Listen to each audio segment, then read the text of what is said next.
All right. Welcome back, everyone. We are live with the final Fortune Theories live stream of 2022.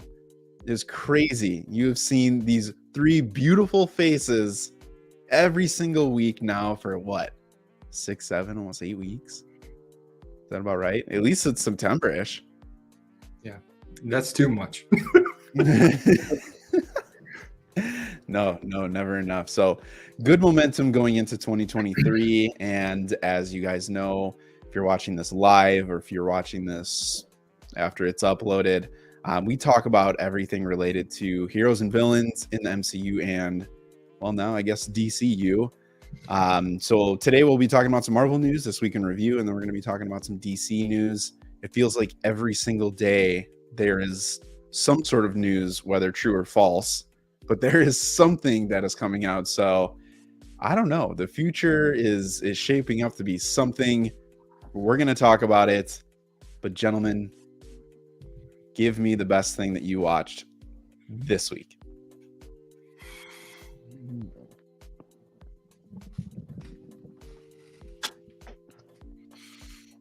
Don't be shy now. I know at least one of you have watched something that is fantastic. I finished. It's not like the greatest thing I've ever watched, but I finished an anime. It's about 50 episodes. It's called Twin Star Exorcist. Kind of got like, if you guys have ever heard of Bleach, or if you guys have ever heard of Sword Art Online, it's kind of like a mix of the two. There's no like digital world or anything, but it's just kind of got the aesthetic of like a new anime. But it's a little cheesy at times, but it's got like the usual like shonen, like Dragon Ball Z kind of moments. Some lovable characters. If you have free time, as you knocked out more important animes on your list, I recommend it. It is a lower tier show. I enjoyed it, but I'm not rushing it. Not priority. I'm not rushing anybody to go watch it. That's always my thing. I go back and forth with my sister on this. What is priority when it comes to watching anime, and what is on the list? Like, I will eventually get to it, but if something new comes out, because not to steal your line, but that's like definition of a backlog for us. Mm-hmm. And it's like something can jump the line. If you're telling me like Chainsaw Man priority, bump that to the top, like that needs to be consumed. 100%. Then I'll relist it. That's how I went about it when I was like getting into it. You just knocked out the big ones first, and yep. You know, the ones that are the most popular, most recommended, show up on everybody's like top 10s or top recommended list. And you know, if you like that, then you might like this, and if you like that, you might like this. You know, that's basically how anything works. So the human algorithm, baby. I love it. Harry, what did you watch this week? Well, I didn't watch anything besides like cartoony musicals, so I'm not going to use that. So I'm going to, yes, you can judge me. I don't care. Why not? What did you watch? It was obviously interesting to you. So I watched Sing 2. Dude, I watched it like 2 months ago. I still have to see those because my son has to watch them sometimes, and I'm just like, I didn't get the chance to watch it in theaters just because I don't know why I didn't. But yeah, I got to watch it on Netflix for the first time, and I thoroughly enjoyed it. So, what studio makes that? Is it DreamWorks? Illumination. Yeah, Illumination. Yes. The best part of that movie is the Minions actually announced the Illumination like logo. So wait, yeah, the Minions aren't DreamWorks. I thought. Oh, I don't think so. No, it's like yellow. It's almost like the Minions kind of like took over that. Like they're like the face of it now. Yeah, my kid's hasn't brought all that stuff to my attention yet, so I've seen a little bit of like the first Despicable Me, but that's it. It's kind of like how the lamp is to Pixar. Yeah, I mean they're iconic. I won't lie. They did a good job making them a household name. Fun fact: Sing 1's better than Sing 2. Just saying. Hot take. Hot take, baby. Hot take. Mr. Jalapeno, what'd you watch this week? Bro, I actually just got finished watching Nope from Jordan Peele. I've not seen that. Dude, I've been sleeping on that movie, man. and I got a chance to really like have a nice like brother bonding today with my little brother. Haven't had a chance to just hang out, just me and him, and we were like shooting pool here, and then he was like, "Yo, have you seen Nope yet?" I was like, "Nah." He's like, "We're done. We gotta watch this." Dude, I'm telling you, man, Jordan Peele is a visionary when it comes to directing, bro. I was like blown away from the entire like cinematography of the movie. It was, to me, like as soon as I finished, I was like, bro, top 10 movies I've ever seen, bro. So you double dipped this week, huh? Really good movie. Oh my god, I forgot about Avatar. That's how I was waiting for it. That's how blown I was from this movie. No, but Avatar 2. I mean that is something else, dude. Yeah, for real, it's been a good week. It has been a good week. Let's go. Solid. You see it in IMAX? Yeah, of course, bro. You already know. IMAX, Dolby. Let's get it. I saw a lot of people raving about that new Christopher Nolan movie, the trailer. Oh, the Oppenheimer. Yeah. With my boy Thomas Shelby. Let's go. Peaky Blinders, baby. I was gonna say, I was like, sad to see that in Dolby, because I saw Tenet in Dolby, and every bullet felt like a back massage. Christopher Nolan does sound really well in all. Very well. Very well. I will see a movie simply because it's Christopher Nolan. Yeah. Simply because of that. Would you ever direct a Marvel movie? Ooh. Good question. Would be too much. Dude, I think that would be the way. Like, actually, I was talking to my brother while we were watching the movie. Like, the way artists collab, bro, directors need to start collaborations, dude. Like, when's the next collab between the Russo brothers and the Duffer brothers? You know what I'm saying? Like, run me up. I don't. Why do you think that is though? Why do you think there aren't more collaborations? I don't know, dude. I think it's just it could be when it comes to like the technicality of filmmaking. Like a lot of directors have their own specialty like sauce. You know what I'm saying? Like you think Michael Bay, you think explosions everywhere. You think Transformers. Yeah, exactly. So like everybody's got their own little taste, and I feel like when you're talking about two separate directors that have like completely different styles but kind of want to try to work together and make something, I think it might be too difficult to like not step on each other's toes and stuff, you know? Yeah, too many cooks in the kitchen. Exactly. I mean, I think it would be interesting to see though. Like, you take somebody who can film a movie like James Cameron in terms of like those details, and you put them with the Russo brothers who can really highlight like character building and action sequences. Oof, I don't even know what that looked like, man. Yeah. Very curious to see how those Avatar movies are going to change a lot of these superhero movies going forward. I'm really interested. Without a doubt, no matter what people's opinions, it's going to affect it. I'm really interested to see how Avatar 2 does at the box office. I mean, it doesn't have to, go past the original Avatar for it to be better. There's people that say that, but I'm just interested to see how it does, period. Just I'm nervous for it. What? I still don't understand how the first movie made that much money, man. Me too. I don't comprehend it. Like, I'm not even like saying that as like, oh, I love Endgame. I can't believe they took down Endgame, even when the movie, like, they re-released the movie and they made Endgame number 2. Like, I'm saying like that movie to me was just like a decent flick. For that matter, even Titanic. Like, how did these like two movies like gross this much money? For me, like, for James Cameron, I'm gonna go Terminator movies over those movies. Like, where's the box office money for that? Show Arnold somewhere. I think it's just the way he works, bro. Like, something about the way this guy films. Because, like, have any of you guys already seen Avatar 2 yet? No, I've not.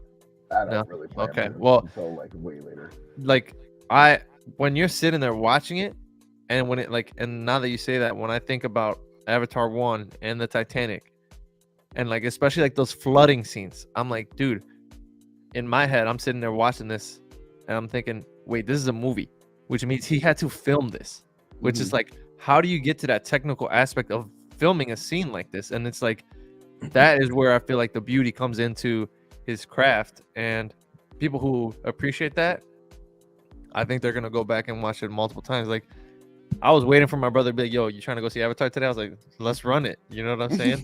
That's a type of movie where if anybody needs somebody to go watch it with, I'll go back, bro, 100%.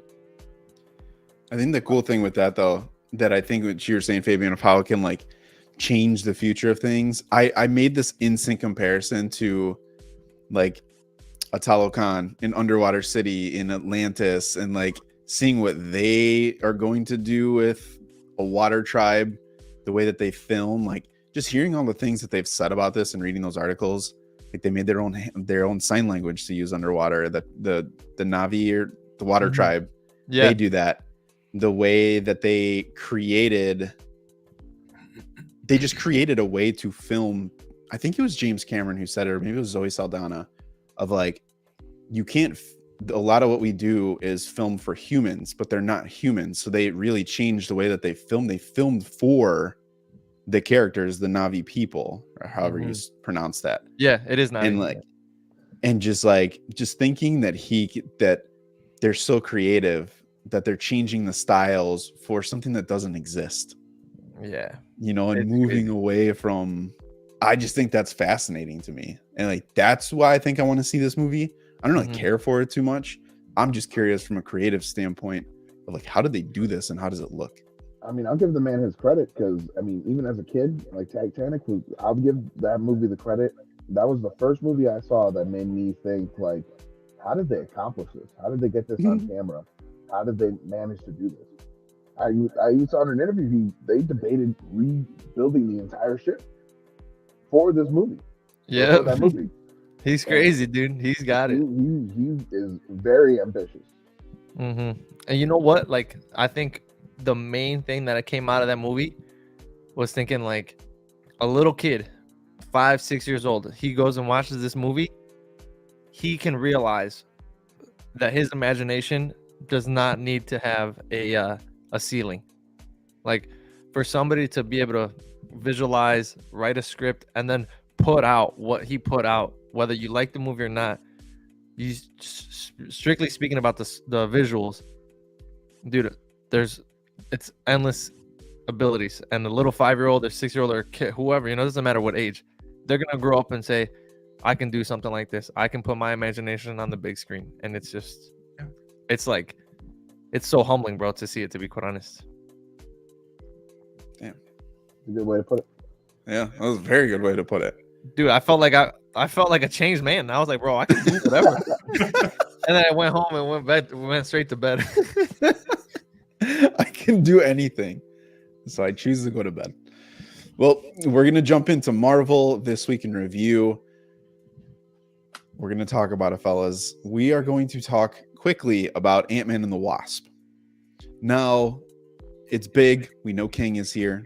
We know all the trailers, all that good stuff, the setup, the hype. However, some things are coming out now about, call it smaller scale, I guess I'd put it.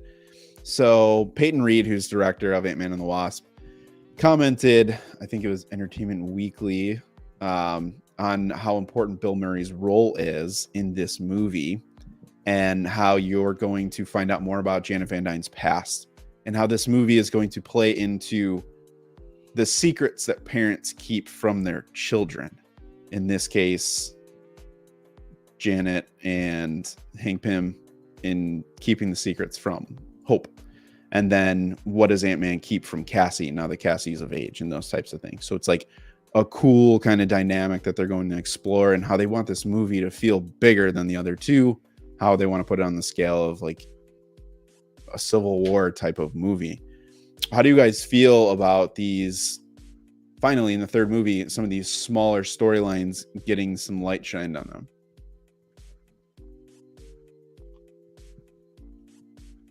It's about time. I mean, you look at like the MCU trilogies, the only one that really is remotely close to perfect is Captain America. Like the trilogies that we've gotten so far, you know, there's some arguments for even Spider-Man that like some people don't like Far From Home, or some people don't like Homecoming. The Thor movies, it's always a mixed bag. Iron Man, another mixed bag. You got to have at least one home run in a trilogy with like these characters. If you're going to give them 3 movies focusing on giving them the spotlight, you got to at least like plant yourself in and get ready to tell a crazy story. Me personally, I'm really glad to hear that we're trying to get some stuff from, the parents, because those are founding Avengers in the comics. Mm-hmm. I understand completely why they didn't go with them in the cinematic universe, because ain't nobody lining up to see Ant-Man and the Wasp alongside the Hulk. Like, it just was not going to happen. But it would be cool to see more of them even in their younger days, or get to see them more in the spotlight in this movie, and you get to find out more about what they've been hiding. So I'm excited to see them hopefully deliver on what they've been like. They've put little seeds throughout the other movies about what's been going on. So hopefully the time is now. They're kind of teeing it up that like Janet's doing something like what she did while she was in the quantum realm was bad. What could she possibly, if you hear that and you think like, well, what could be so bad? What could she possibly have done? I don't know if it was bad. Maybe she was guilt tripped into something. Or maybe someone found her and she was in need, and maybe she had to pay a debt back, but she just so happened to escape. But Kang didn't know that she was gone. But now that she's back, he will obviously be looking for her. Mm-hmm. So, and as far as the Bill Murray, I got to be honest with you, I didn't really know about this. But as everything, Marvel is always hush, hush, and it might just boil down to that. Peyton Reed might just be saying or not saying, or advertising, what his role is just because of her role in the MCU. Mm-hmm. So, yeah. We got Mr. Jalapeno. I don't know, man. I mean, kind of looking at this, I feel like Bill Murray's gonna play like an elder of the universe kind of role, like a grandmaster / collector, where he will, whether it be what? Oh, you heard that? Yeah, I did hear that. You did, Mephisto? Boy, chill. See these things, dude. I hear what's going on outside. So I think he'll just kind of play like a role where obviously he has like some kind of base in the Quantum City or Chronopolis, whatever you want to call them, and I think just for sheer coincidence, like not like, oh, how did this happen? I think he just happens to be in the place and they can come across that character fairly easily there. What does an important role mean nowadays? Like, an important role to me means they're coming back or they're going to do something major. Like, unless Bill Murray's going to be the one who's going to end up taking out my boy Kang, I don't know what important means. You know what I'm saying? Maybe he's going to be the one who, let's say Bill Murray and Janet were scientists who tried to help Kang escape, and Bill, they figured it out, and then Bill tells Janet, Kang will conquer every universe if he gets out of here. You need to escape with the knowledge of how to leave the quantum realm. And that's how like she ends up just leaving the city, and then that's when they end up finding her just kind of roaming throughout the quantum realm when they found her in Ant-Man and the Wasp. That could really be like the only main thing, I think, but then I wouldn't see why he would still be alive, right? Like if Kang was like, oh, you guys are this close to figuring it out, and you just told her to run away with the secret, boom, you're done. So I don't know. I can't really picture what Bill Murray's role is really going to be. Yeah. We go for the dramatic effect.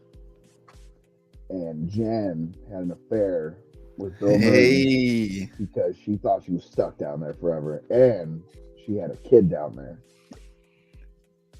Who is the kid, though?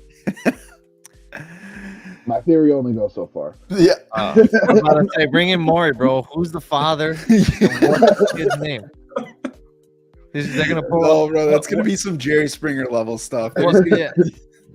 What if King's like, so Hope, I hope you know that you're not an only daughter, and your father Hank is not the father. Ooh, everybody. I wondered it. I something like that has to be like the stakes have to be like very personal. But I can't picture anything being too serious in this movie. Like if she says like, "Oh, I helped King build all this stuff." I mean, maybe by the end of the movie, but I feel like that would be beyond this movie because what are we going to see him or them do that's going to be so bad within this runtime, which I'm not too sure what that is yet.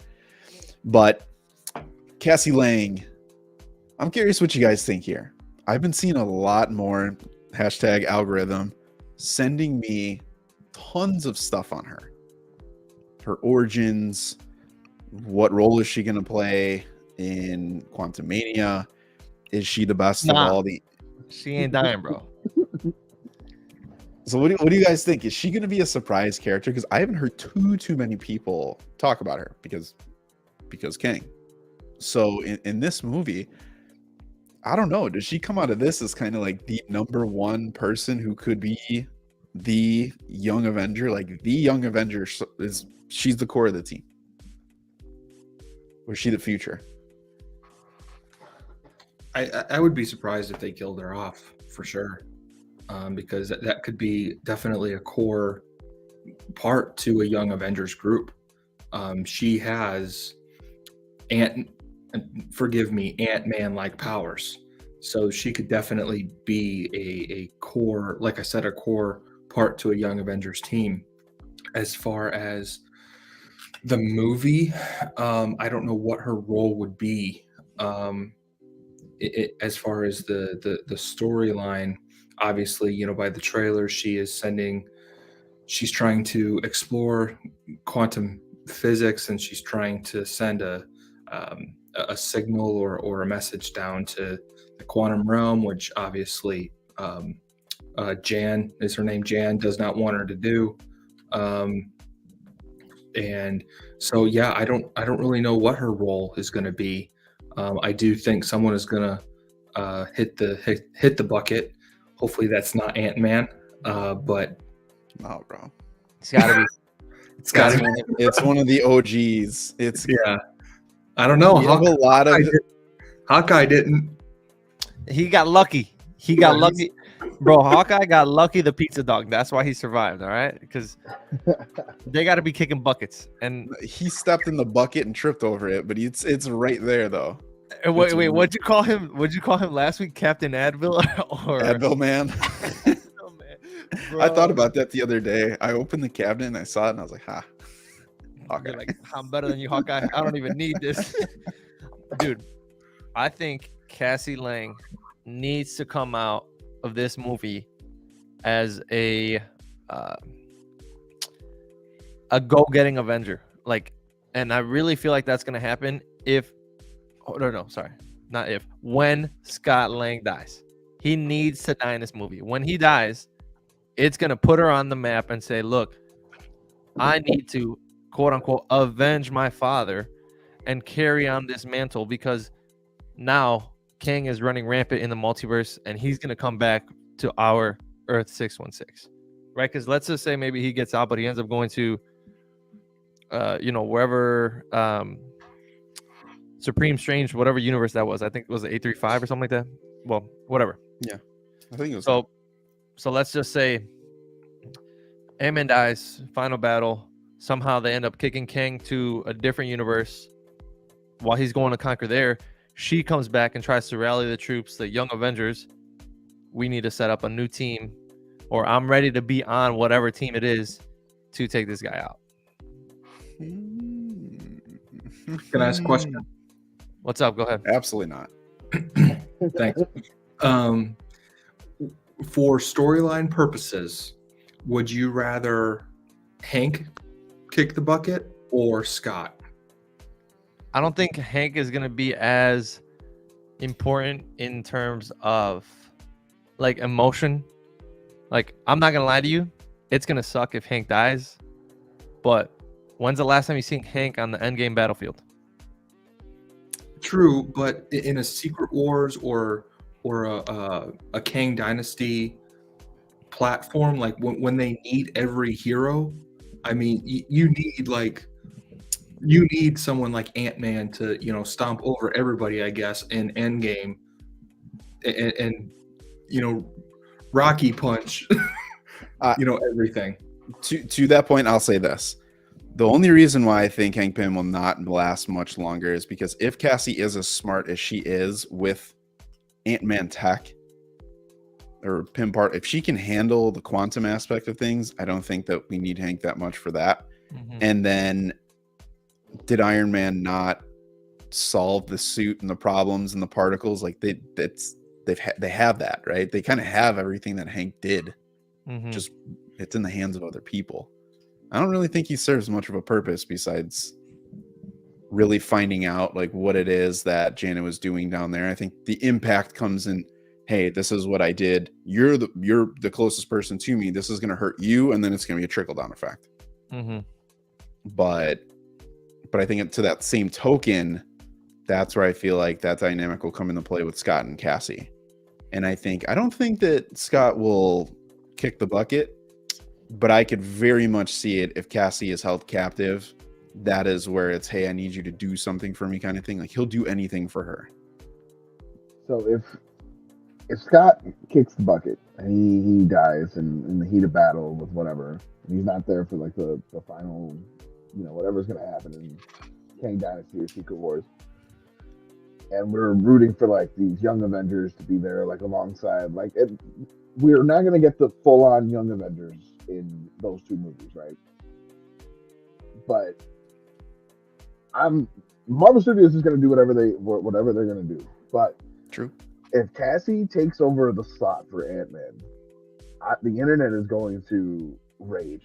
They're going to say that woke stuff. How dare they put another woman in the spotlight? We are replacing Hawkeye with Kate.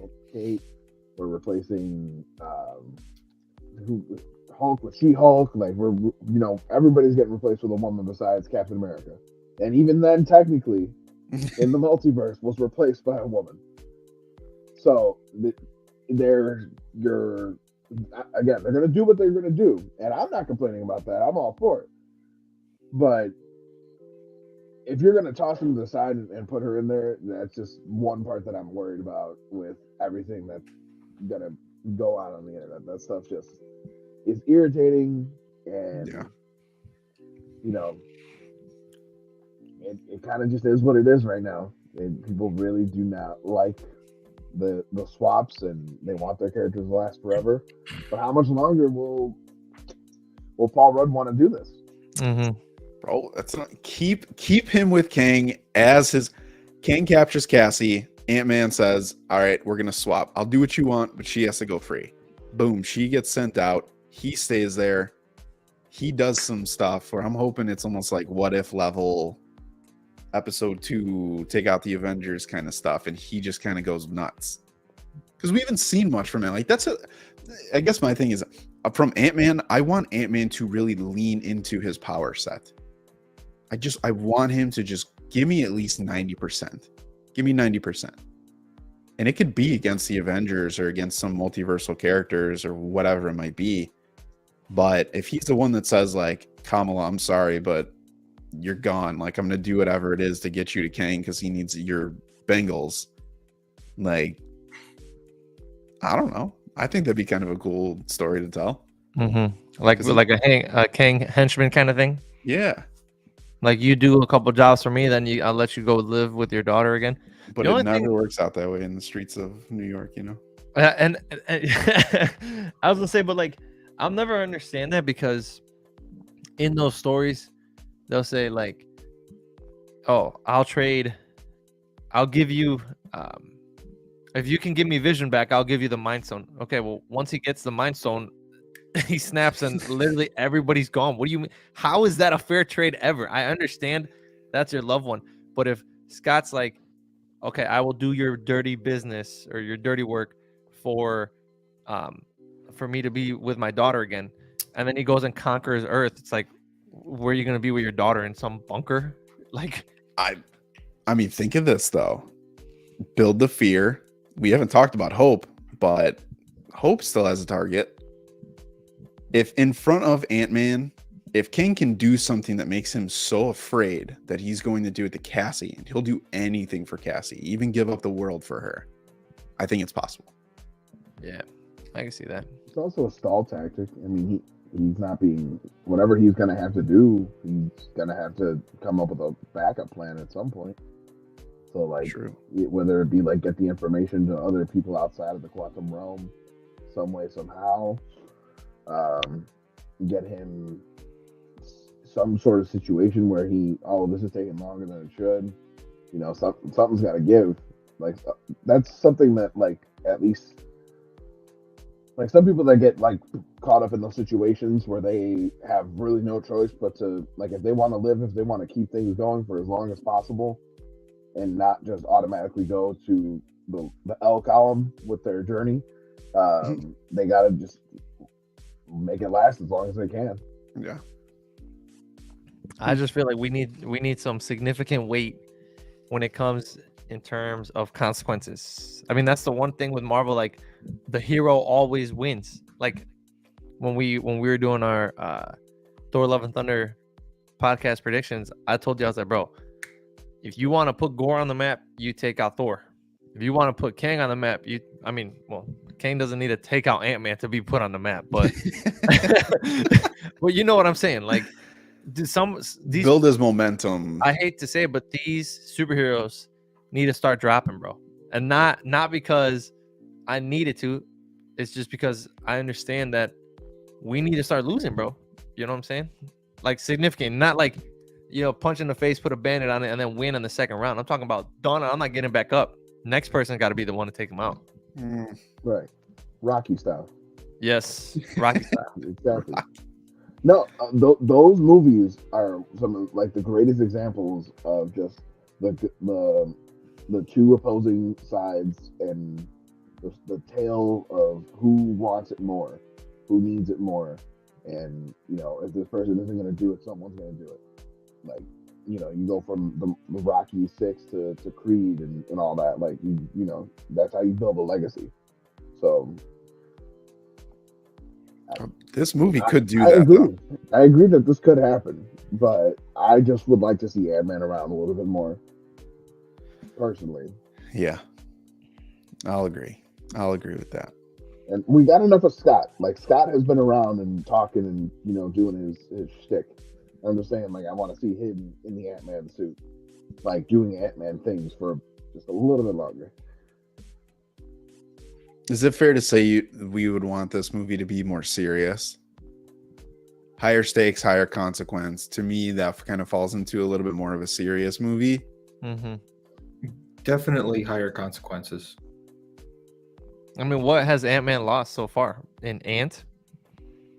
Bro, Anthony. Yeah, I mean, no shade to my boy Anthony, but, like, okay, he was like, Anthony, bro. There is the same amount of ants on this planet as every human's body mass combined. So I don't want to hear anything about, oh no, he lost his ant, bro. What? That's his connection. That's his connection. Hey, man, there's a lot of dogs on this earth, but if I lose my dog, I'm gonna cry about it. Yeah, but you didn't just you have a million dogs. You lose one, it's gonna happen, bro. But that was his guy. And that one was souped up, man. He showed All right, then I guess I'm an army of one over here. But I need some No, Wasp. I get what you're saying. I'm just messing around. No, yeah, I agree that this one needs to have a much more serious tone. And from the trailers, it looks like maybe from the beginning we'll get the old Ant-Man tone, and then serious, and then maybe sprinkle in a couple little tidbits of the old Ant-Man tone throughout the adventure, and then hopefully a serious finale. I think it'll hit us hard at the end where we'll get that that hard hitting serious casualty. I'll put it at the very end. Okay. Random question. Which movie will have a more serious tone? Quantumania or Volume 3? Volume 3, 100%. Volume 3. Volume 3. Ooh. You know, I think they'll be closer than I think we think. But Guardians hasn't gone serious yet. Like both of these haven't gone serious yet. Like really, unless I'm misremembering, because Guardians is probably like my least rewatch. Like the two movies is like my least rewatch. 100%. Although TNT crushed Guardians 1 for me. I watched bits and pieces of that like every day. 7 p.m. All right. I'm gonna bring you guys down a little bit before I pick you back up. All right. You guys remember Donald? You remember Donald Glover, right? Spider-Man. What was it, Spider-Man Homecoming? A Childish Gambino, exactly. I was about to say I don't know who Donald Glover is. Before he was all on Redbone. So we remember this guy. Rumors, Miles Morales' uncle from a deleted scene. Remember, those don't count. But you know. but news came out. We're getting another Sony Spider-Man spinoff. This time, Donald Glover is set to star and produce Hypno Hustler, a Spider-Man villain. Guess he's really excited to do this. We had Morbin time. How was that rewatch? Oh, it was just that one scene. But bro, I was waiting to go out with my friend. He's like, bro, put on Morbin. I was like, let's go. But we're getting this. Is it El Muerte? Yep. Mr. Bad Bunny himself. Yep. Craven. Wait, for real? Yeah. Bad Bunny is playing El Muerte, the character from 2 ongoing issues of Spider-Man without Spider-Man. Bro. Yep. Again, without Spider-Man. And then we have Madam Web. So, gentlemen, I asked. Have Spider-Man, something like a Spider-Man, a Spider-Girl, something. How do we feel that Sony is putting in? Now, remember, this is before we're going to talk about DC. So, how do we feel that Sony is greenlighting yet another project that's associated with Spider-Man? If we knew for a fact that this was going to lead to a Spider-Man, and if Sony had a good track record of leading to things, then I'd be okay with it. But they have a track record of just not leading to things. This will be a one-off. That's exactly what it'll be. This won't lead to a Spider-Man. This won't lead to an Amazing Spider-Man with Andrew Garfield. This will be a one-off, if it happens. You don't want to see Hypno Hustler as a Sinister Six member? Well, I do, but yeah, it just, yeah. This man went from being fan-cast. This man went from being fan-casted as Spider-Man, like just Peter Parker. He was gonna be fan-casted. He was dorky. Donald Glover's a dorky individual. He'd be a great Spider-Man. Then he went to be fan-cast as Miles Morales, went on to voice him in a cartoon. Then he played the live-action uncle without Prowler connections or anything, but he was still Aaron Davis. Mm-hmm. And he mentioned a nephew in the area. And, you would think that that's like, there you go. He's going to be the Prowler at some point in the MCU. But no. No, we're just going to take this other character that pretty much nobody practically has ever heard of, and we're gonna make a whole feature-length film out of it. It hurts my head. 100%. I legitimately had to Google. I was like, I don't even know what this guy's power set is. I have no clue. Was he like a singer who hypnotizes people, like hypno hustler? He's got a band, yeah, and essentially does that, and then like robs people, fans, people like at the concerts or something like that. But like, how do you even showcase that in a movie? You just start playing Redbone. Dude, Donald Glover's like, I've been doing this in real life. I might as well make some extra money. He's like, it might as well just be a biopic. In the wise words of Harry Yeet. Harry Yeet. That's my new TikTok name. Dude. Bro, don't even talk to me about new stuff on TikTok. I can't even keep up with Greg's little icon. I'm trying to tag him in videos. I'm like, where is this guy? He's got a different Spider-Man icon every day. I'm like, oh, dude, I gotta keep trying to do that too, and I'm like, what? Where? Why do you change this picture? But it also scrambles you guys every time I go to try and share something. You guys like Harry will end up all the way in the back for some reason, even though almost every video I send to all of you guys. And then like randomly different days someone is ending up on the back of and then you got to scroll all the way through all these people to get to the search bar. I swear. The same thing. I'll be like, I'll get a comment that says Funko Luke commenting on your video. I'm like, oh, who's this guy? I got a new follower. Oh boy, he's like one of those freaking that like meme where they say, oh, I'm different now. I'm different, babe. Like, bro's the same guy, just with a different face. You be listening to 2 Chainz too much. Dude, I'm different. It's to my detriment on social media. I'll be honest with you. Yeah, my engagement's probably been lowered because of that. Fun fact though, on my wife's TikTok, I changed to like some Russian chick all the time. Or some like European looking girl. Like it says Funko Lou and it's a straight model pic. Every time she's like, I can't find you, because it's funny though, because for me, I always go off a name and then I don't look at pictures. But it's funny how everyone uses your photo to kind of be like recognition. But I see that too. Someone like that, and I'm like, who is this person? I don't recognize your photo whatsoever. Bro, I'm gonna pull a fast one on you tomorrow. Don't even worry about it. No way. Just keep the 2. That's iconic. All right. Speaking of iconic.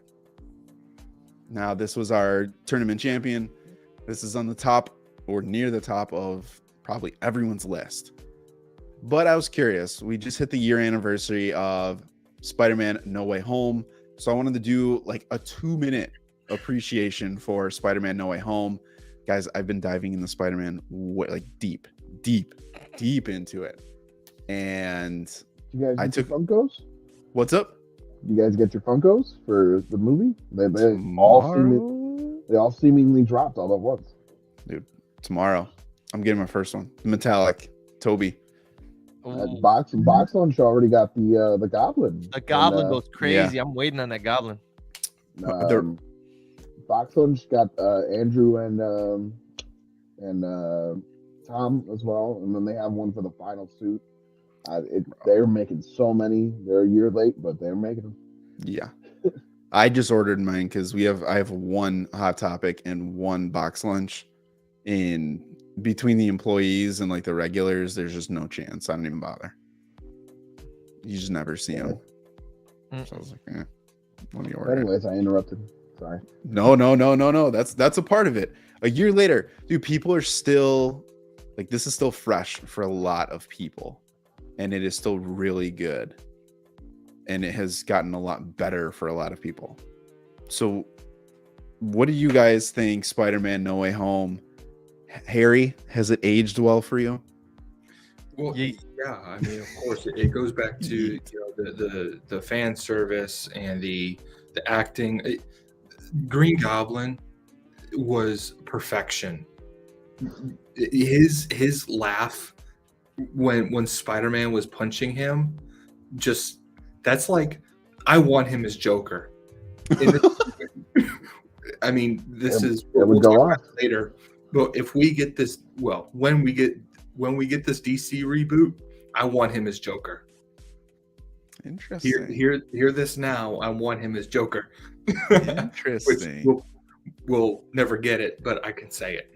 But Green Goblin was perfection. Obviously, the fan service was on point. The little scenes with Tobey Maguire and Sandman and Andrew Garfield and Electro, like Electro talking to Andrew Garfield, and Electro was like, "I just thought you'd be black." Just little lines like that. It was, and I want to point out that it wasn't the 3 Spider-Men that made the movie great. The movie stands alone without him. It's a great movie by itself with just Tom Holland. And also, I do love the scene where Peter Parker, Tom Holland's Peter Parker, he had just lost his Aunt May, and the 3 Spider-Man just come around him, and they have their closure moment, all 3 of them, and I love that scene on top of the roof. I love that scene, and obviously everybody who's watching this probably knows what I'm talking about. So yeah, I love the movie. It's aged well for me. I want to throw this out to you guys real quick. So I don't have like a proper ranking scale, but I always try to come up with something. But doing research, looking some stuff up. When I went through phase 4, when we were doing our tournament, I came across 6 essential questions. Who's the movie about? What does the main character want? What can't they get? What do they do about that? Why doesn't that work? And how does it end? And whenever I tried to fit any show or movie into this, nothing slotted better than Spider-Man No Way Home. And for me, I was the number one proponent of, if you take away Andrew and Tobey, this movie does not have as much substance. But as time has gone on, and like I've kept going back to it. And when I broke it down of just core, take that out, like, is this movie solid? Like, you just can't argue. This is one of those things where it's a generational movie to where it is just fantastic. And 30 years from now, when I rewatch this for the billionth time, this is just one of those movies where I feel like everyone's going to be like, will you stop talking? And I'm like, see, talk. What you got? We won. We won out here. I've been waiting for 6 months on this podcast. Or no, sorry. 6 months? No. What we say? 6 weeks? 8 weeks? Whatever. However many weeks we have. Go back to week 1 and watch me pray on this guy to freaking like this movie. It's good. Bro, and I think great. for me, the new pop release, it's just like, it's epic because at least when it comes to like live action characters like that, we never had a pop figure for Tobey or Andrew, and now we get to have that in our collection. And like, I'm looking right back into your collection right now, and I can see Wanda fighting Agatha. That's locked in. I'm gonna have that memory. Andrew actually did have a pop. It just looked awful. Just those bad Goonie molds. It was, look, you don't want it. Don't even go. Well, now I need to Google it because whatever. But I'm saying, like, now we get to keep that. We get to look at, instead of having to watch the movie again, like if that's a chore or anything, but you get to walk into your collection, look at it, and be like, wow, I remember how I felt the minute I saw this, and you get to relive that every time. I think that's true too. It's about, like, real quick on a Funko thing, and then Fabian, I have a question on the Legends. Like, you get those moments, and you get the same look of those people together. Like, they're all really coming from the same molds, they're coming from the same designs, like the color schemes, like they don't look mismatched. And that to me is like full moment kind of thing. But dude, Fabian, you showed us that the Legends pop of, I think it was Tom Holland's in his homemade suit, right? Oh my god. The Hot Toy that just came out with the final swing suit. I think so. Yeah, that one. Yeah. So that's like a pretty decent sized figure. Like, it'll be this big. It's kind of like for lack of a better term, it's kind of like a doll. Like it's gonna have like full fabric suit. It's gonna look fantastic. I'm gonna have all 3 of the Spider-Men from the actual scene. So the integrated suit for Tom Holland. I'm gonna have, unfortunately, but fortunately, 2 Tom Hollands. I didn't plan for this, but I'm gonna have a Toby, I'm gonna have an Andrew, and then I'm gonna have the integrated suit together, standing together, and then I'm gonna have the final swinging suit, probably like at my desk or something. Yeah. Such a nice. So those are this big, and then obviously I got my little guys, like my 6-inch figures. So Marvel Legends Hasbro is making a 3-pack of those Spider-Men, and they look. Right now, they're a digital render only, so we don't have any physical, like, render, like, to really judge the quality and the paint and everything. But based on the renders, and they look really good. They're all brand new molds. They did not reuse any of the old molds for any old Spider-Man figures for Andrew or Toby. The integrated suit already existed in Marvel Legends form, but this version is getting an improved paint job. Dang. So that 3-pack is money. And then there's the higher tier import figures from Bandai. Those are SH Figure Arts, and they got crazy accessories, head sculpts. So I'm gonna have all 3 of these things. I'm gonna have the Marvel Legends. I'm gonna have the SH Figure Arts. I'm gonna have the Hot Toys. I want the pop figures, but at some point I gotta stop. Like I gotta stop myself somewhere. Plus I don't have that many pops anyway, so it just kind of. I did like 6 orders because Greg sent me 5 different links. So if I get dupes, you know how I feel about duplicates. So do you guys get the 8-packs? The Walmart one? So he sent me the 3-pack first, then the individuals, and then he was like, oh, and then here's the 8-pack. I had already ordered everything that he sent me, and then I was like, bro, I'm gonna have like 20 of the same characters. Yeah. Whatever. Hey, it was worth it. I mean, I never dreamed. There was a point in time where I was like, we're not going to get a live action Spider-Man. The special effects aren't going to like look good. Like we barely could pull off Batman, like with Michael Keaton and all that stuff. Like, and that's where I was at, like for a while. And it's crazy to think about how much we've gotten since. And to not only have rebooted this character 3 times, or two reboots technically, but then also get to have those other people that played Spider-Man together on screen at the same time. Like, I mean, to throw my love for Spider-Man, to sum it up out there, like I named my son, his middle name is Parker. So whenever he's in trouble, I get to yell at him like J. Jonah Jameson. That's awesome.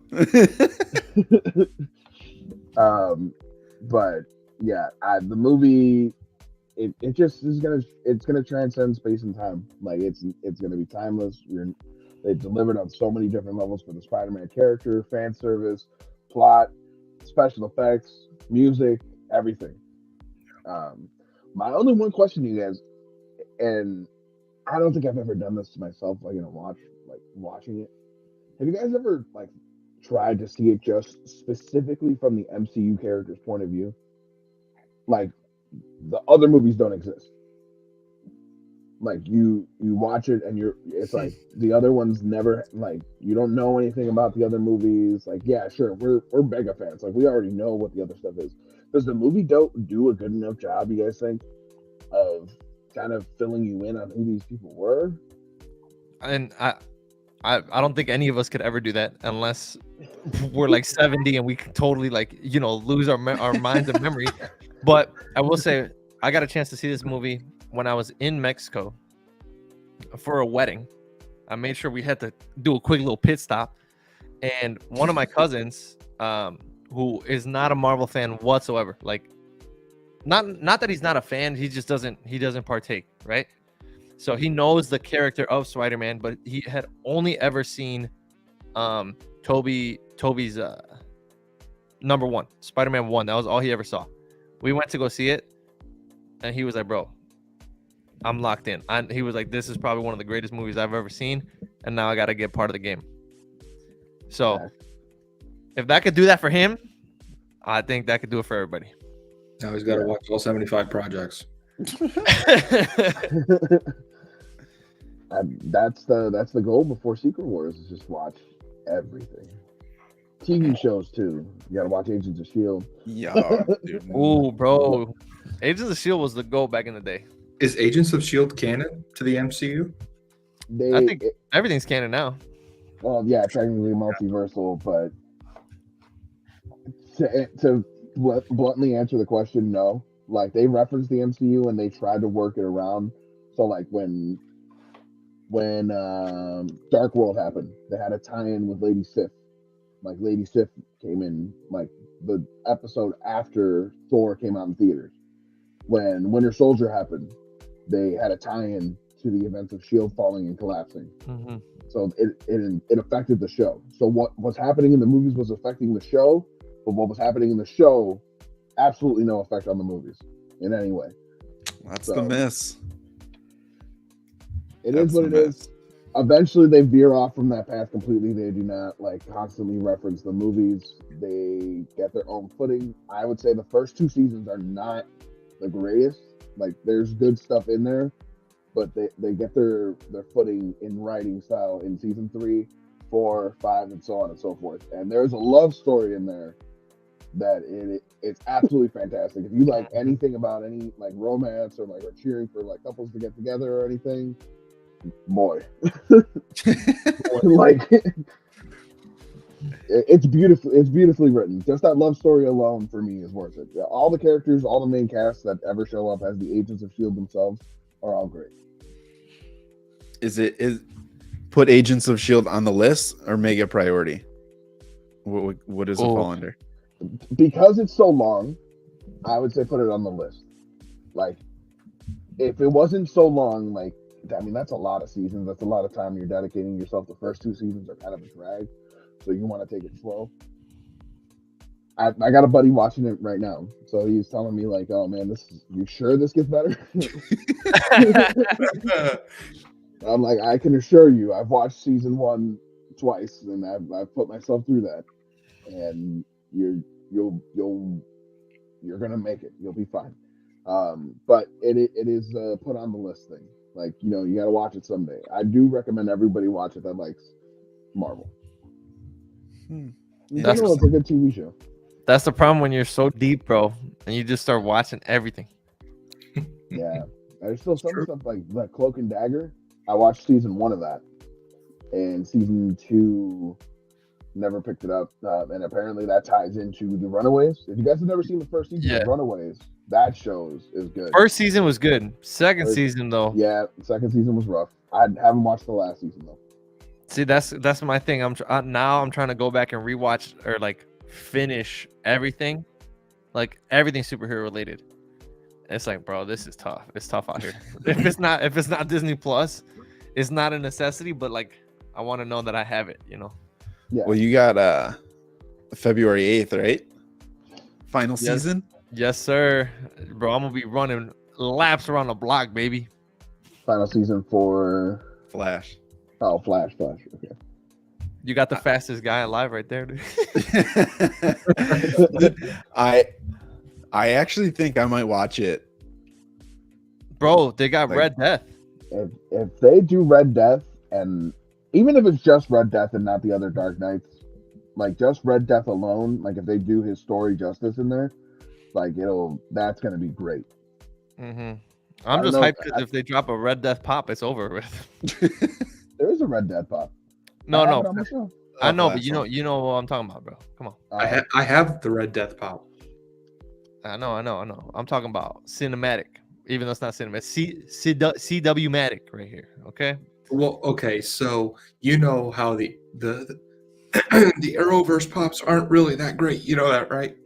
Oh no, they're trash. They're not trash, but bro, I just picked up Godspeed, and I will say I look at that thing often. He looks good. And I'm just like, ooh.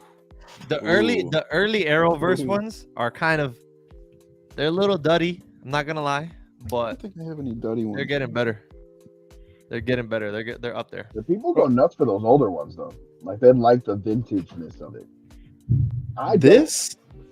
The less detail they have, that's he's just a blob.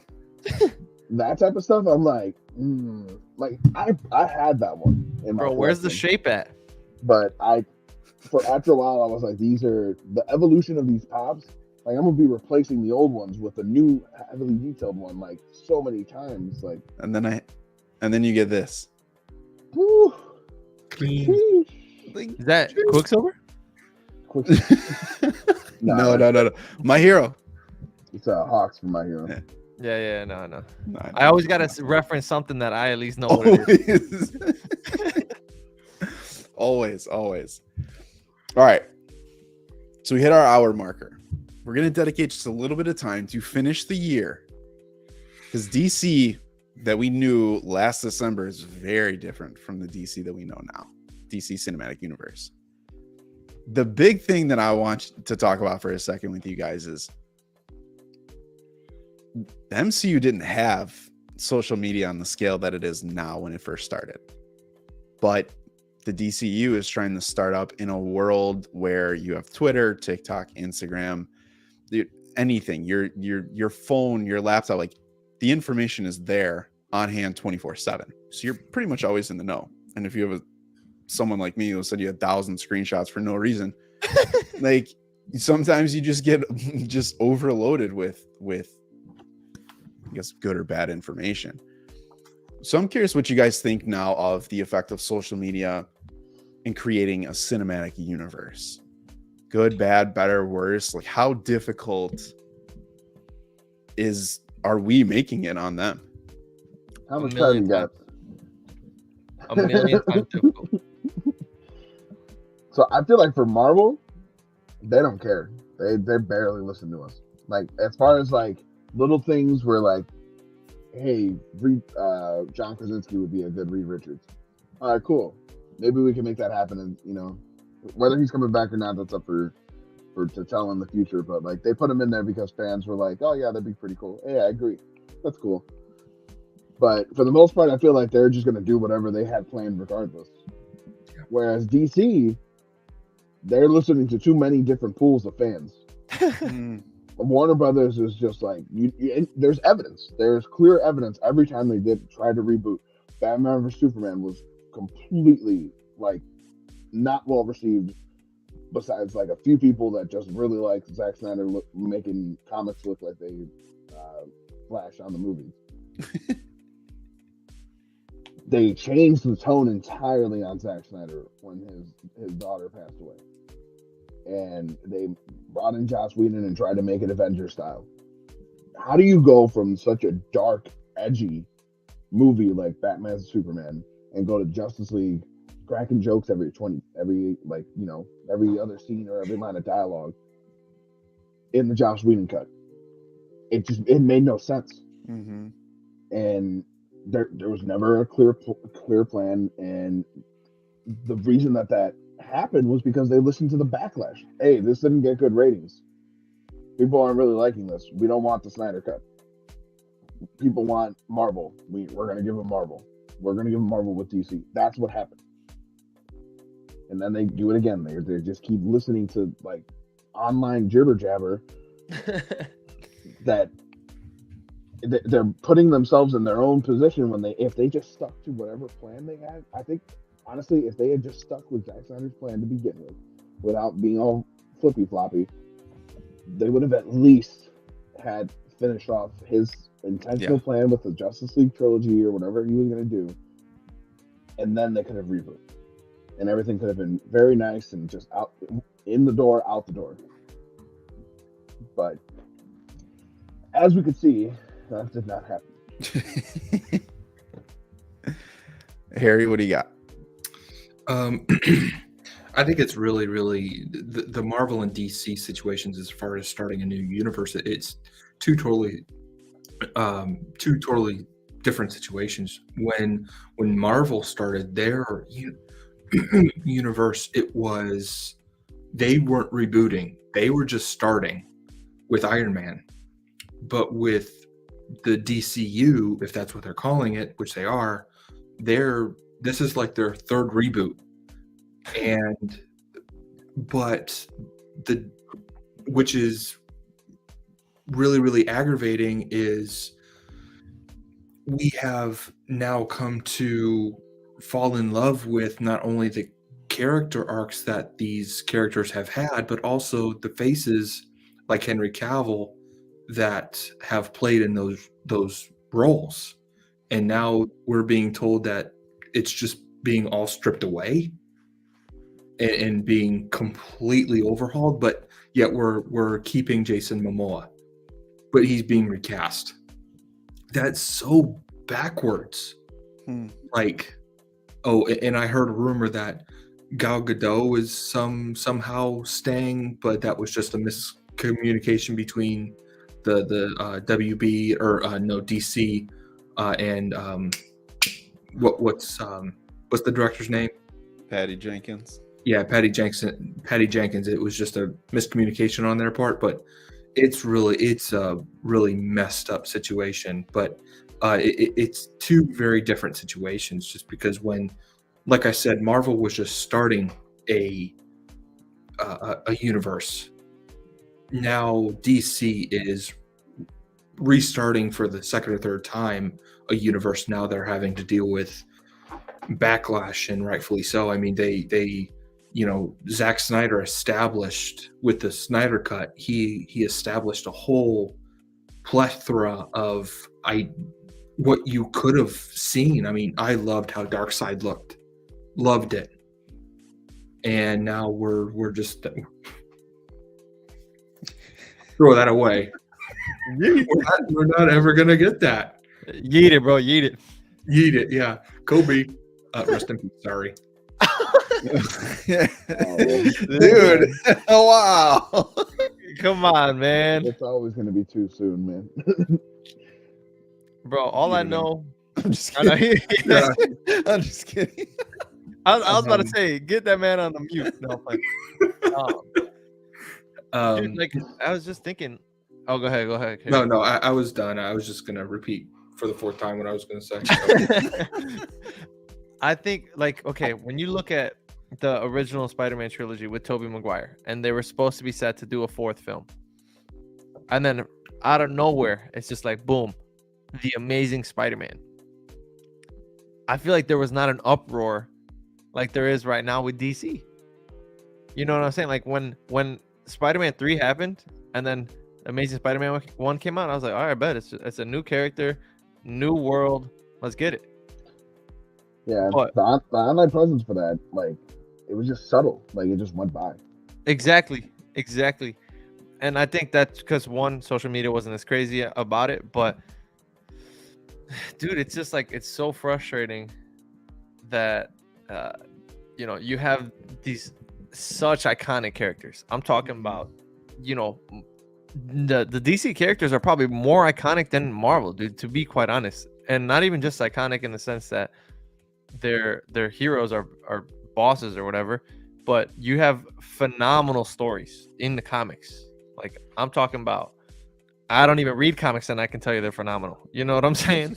So the fact that they just can't get the ball right, and it's like, dude, the way you were just kept pulling up those pictures of The Rock saying, I brought him back. And then it's like, dude, I was like, all right, bro, we get it, dude. It's a plot, man. It's so rough. And I was actually explaining it to Natalie today, because she was like, wait, so what's going on with this whole Henry Cavill stuff? It's so hard to explain to people, man. Yeah, it's weird. It is wacky. I explained it to her. I was like, this is basically what happened, babe. Your boss said, hey, I'm leaving for another company. I want you to come with me, and you're gonna be my head secretary or whatever. You guys both go over there. Then your boss gets fired, you along with her, and you cannot go back to your other job. You're out for good. And she's like, damn, that's terrible. I was like, that's what just happened. It's rough out here. It's rough. But I think there's going to be backlash, regardless of what happens. For sure. Take it on the chin. Literally put your first movie out and call it DC Reboot, and let's get the ball rolling, bro. Hey, you guys did you get tickets for DC Reboot?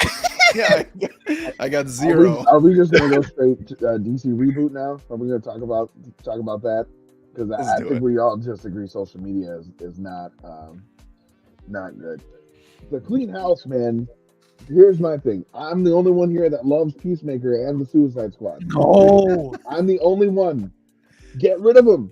They should not stay. If Henry can't stay, neither can John Cena. nobody should stay. Fair is Nobody. fair. Like James Gunn, I don't care if they were like the most well-received ones in the past decade from most like general audiences. Get rid of them. They do not need to remain. You cannot just base this around your little brainchild and then make everything revolve around them. Like they all got to go. If you're getting, you can't just keep bits and pieces of the old universe. It will confuse people even more. Mm-hmm. That was the interesting piece for me. Super quick is you're not hearing anything with suicides. Like it's funny. I see screenshots all the time. So they show Henry Cavill, and there's like, so you're telling me he's gone, and then you see a screenshot of Harley Quinn and Peacemaker, and you're like, but they're staying. And it's just like it is weird. And then you're like, who directed those? For the casual fan who has no idea, it's like, oh, okay, well, who did that? And they're like, so funny story. The guy that took over is the guy that directed those, and it's keeping these, but he's letting the other fan favorites go. And you're like, huh? Favorites? That's weird. Like that to me is this whole cleaning house thing. It's the only thing that doesn't sit well with me is that he didn't say like, hey, my projects are some of the first that I'm gonna just outright say it, they're gone. Everything else is going with it. But Harry, what were you gonna say? I was gonna say something, but I figured it out. That's fair. Yeah, that's fair. Hopefully it wasn't another one of those mutable comments. No, it wasn't. Bro, everything's got to be washed. Clean slate. As a matter of fact, what I would love to see is a portal open, Thanos snap, and it just erases their entire universe. And they're like, okay, this is where we start now. That would be, dude, that would be epic. I don't even care if they made zero money off of that and all profits went to Marvel. Take the L and just start fresh with that. Bro, I had a Funko script about that. I'm saying it now so you don't think that when I do it, you stole my idea. Dude, I have an entire Funko script video. I did see some people an image going around where they were gonna say, all right, if you're gonna get rid of everything, just at least let us finish the Snyderverse. And my thing is, so basically the slate would have been a Wonder Woman 3 that was actually going to finish off the trilogy well. Ben Affleck Batman, which I dream about him fighting Deathstroke sometimes. And then Man of Steel 2, and then 2 more Justice League movies just with that general cast. And then you just tie it up in a nice little bow and finish it. My only problem is that the story that you're going to be telling there with Darkseid and everything, that's something they're going to want to use in the future. Yeah. And if you're gonna just for the sake of finishing off this pretty much mess of a universe, other than like the 3 Snyder movies, like it's crazy to think that those 2 controversial movies to begin with, and then the Snyder cut, were probably like the 3 most respected out of that whole thing. Like just the whole package that he delivered. If you're gonna do all that, you can't borrow stuff that's already been done in that universe and replay it again for people in like 5 to 10 years. Like you're gonna have another Darkseid, you're gonna have another Steppenwolf, you're gonna have more of the old gods and all that stuff again. Like you gotta put the kibosh on it. Do you think that James Gunn and Peter Safran should use Darkseid eventually? Because it's just going to remind people of what could have happened. Eventually, yeah, have to do something different, but yeah, later, way later.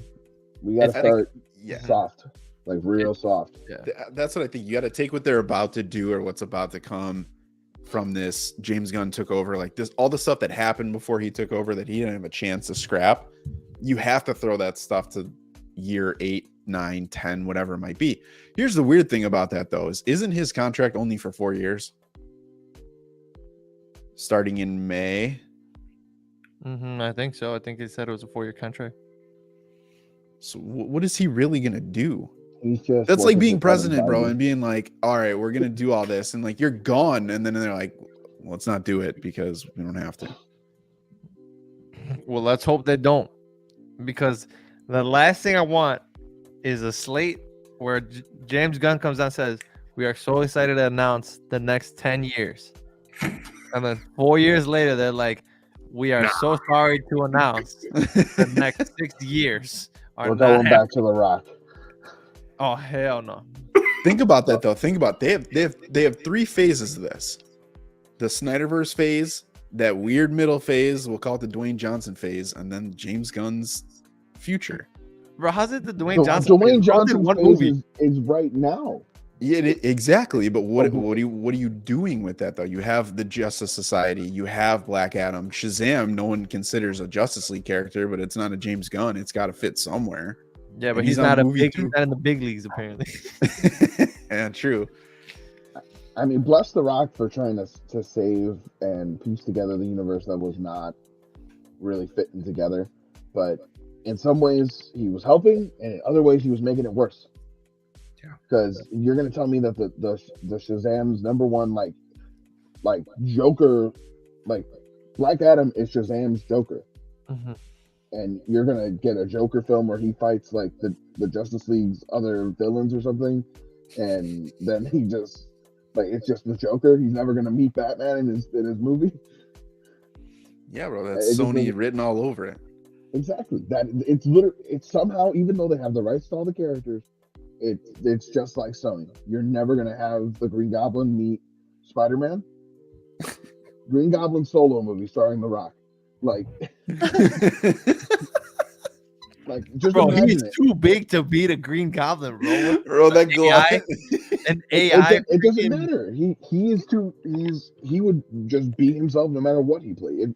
If he was Lex Luthor, if he was Sebastian Shaw, he would have still been exactly the same way as he played Black Adam, just in a suit. A power suit, or just being an immortal dude. I wholeheartedly believe that though. Vandal Savage. Sorry. Yeah. I wholeheartedly believe that though. I don't mean to rag on Rock or anything like that, even though I feel like I definitely could. I don't know. So just to be fair, if they're cleaning house, Black Adam goes too. That's gonna be a huge blow to I think his ego, like for sure. But bro, it's gotta be done. I mean, I feel for him because he was working since 2007, but I feel like he only ever wanted him so that he could be The Rock, the superhero version of The Rock. Kind of. Like it was all just for him. It wasn't for us. hey, I was hyped though when he said, "Tell him the Men in Black sent you." I'm like, bro, he sent him. I still the way we reviewed Black Adam. I still stand by what I said with the movie. I like the action. Yeah. Although it's an okay movie, but the action was phenomenal. I'm just sad for the JSA, kind of. I'm not sad for the JSA. I'm sad for my boy, the one and only. Those are supposed to be like magic signs. Young Dr. Fate. I gotta go like this. This is the wrong universe.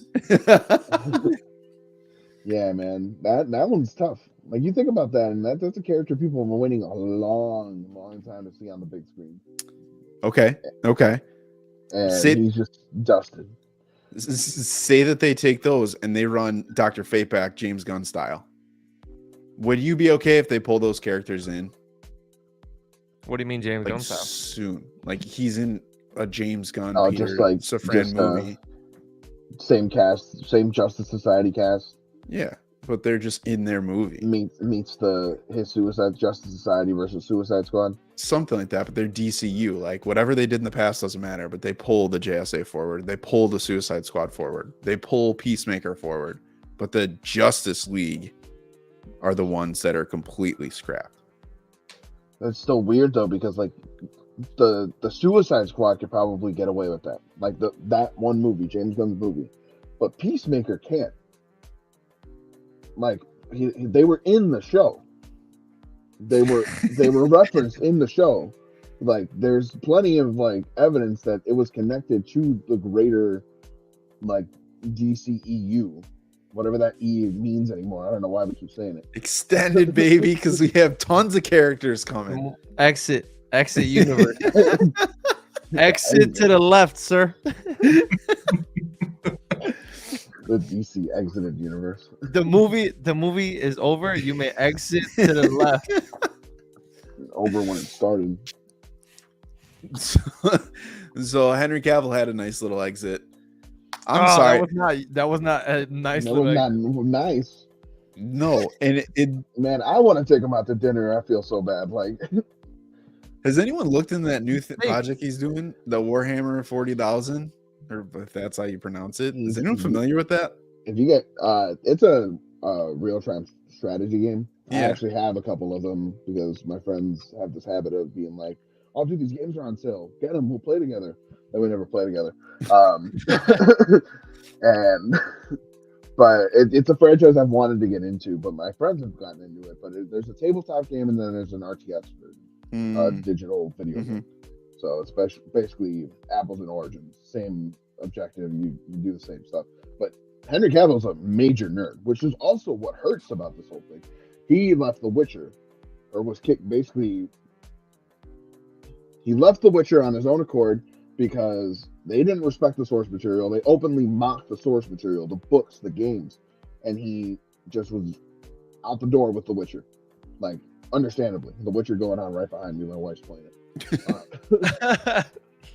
And he was a nerd for Superman. He builds his game. He builds his gaming PCs. He plays these games. He's just one of us.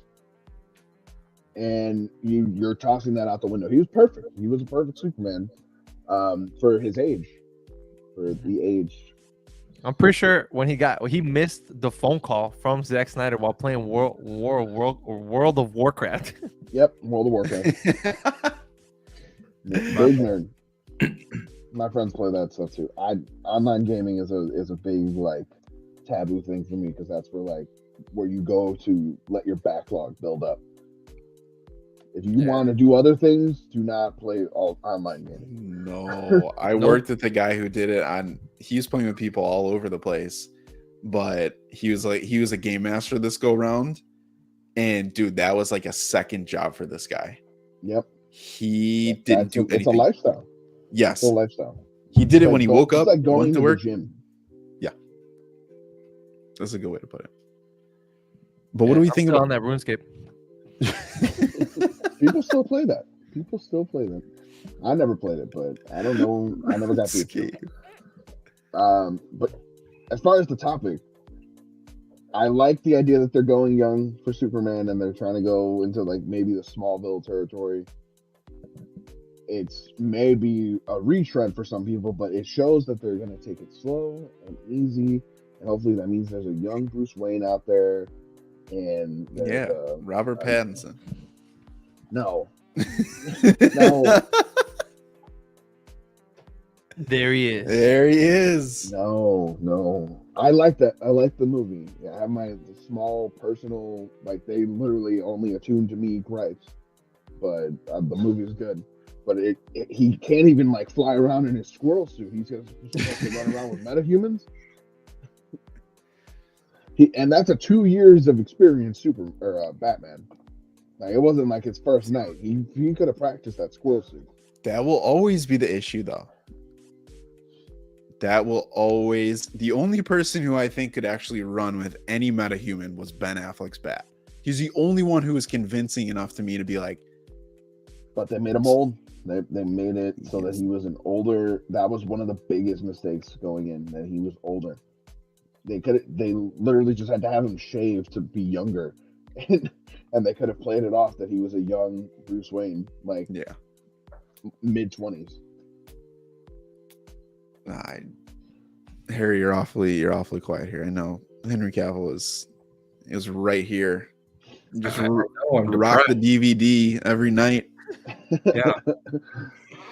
Well, I know that some people on here aren't going to be a fan if James Gunn starts the DC reboot with Superman. Let me get some names here. Who are we talking? We think Chief Fabian, Mr. Jalapeno, MCU Lou is going to be upset that they start Superman again.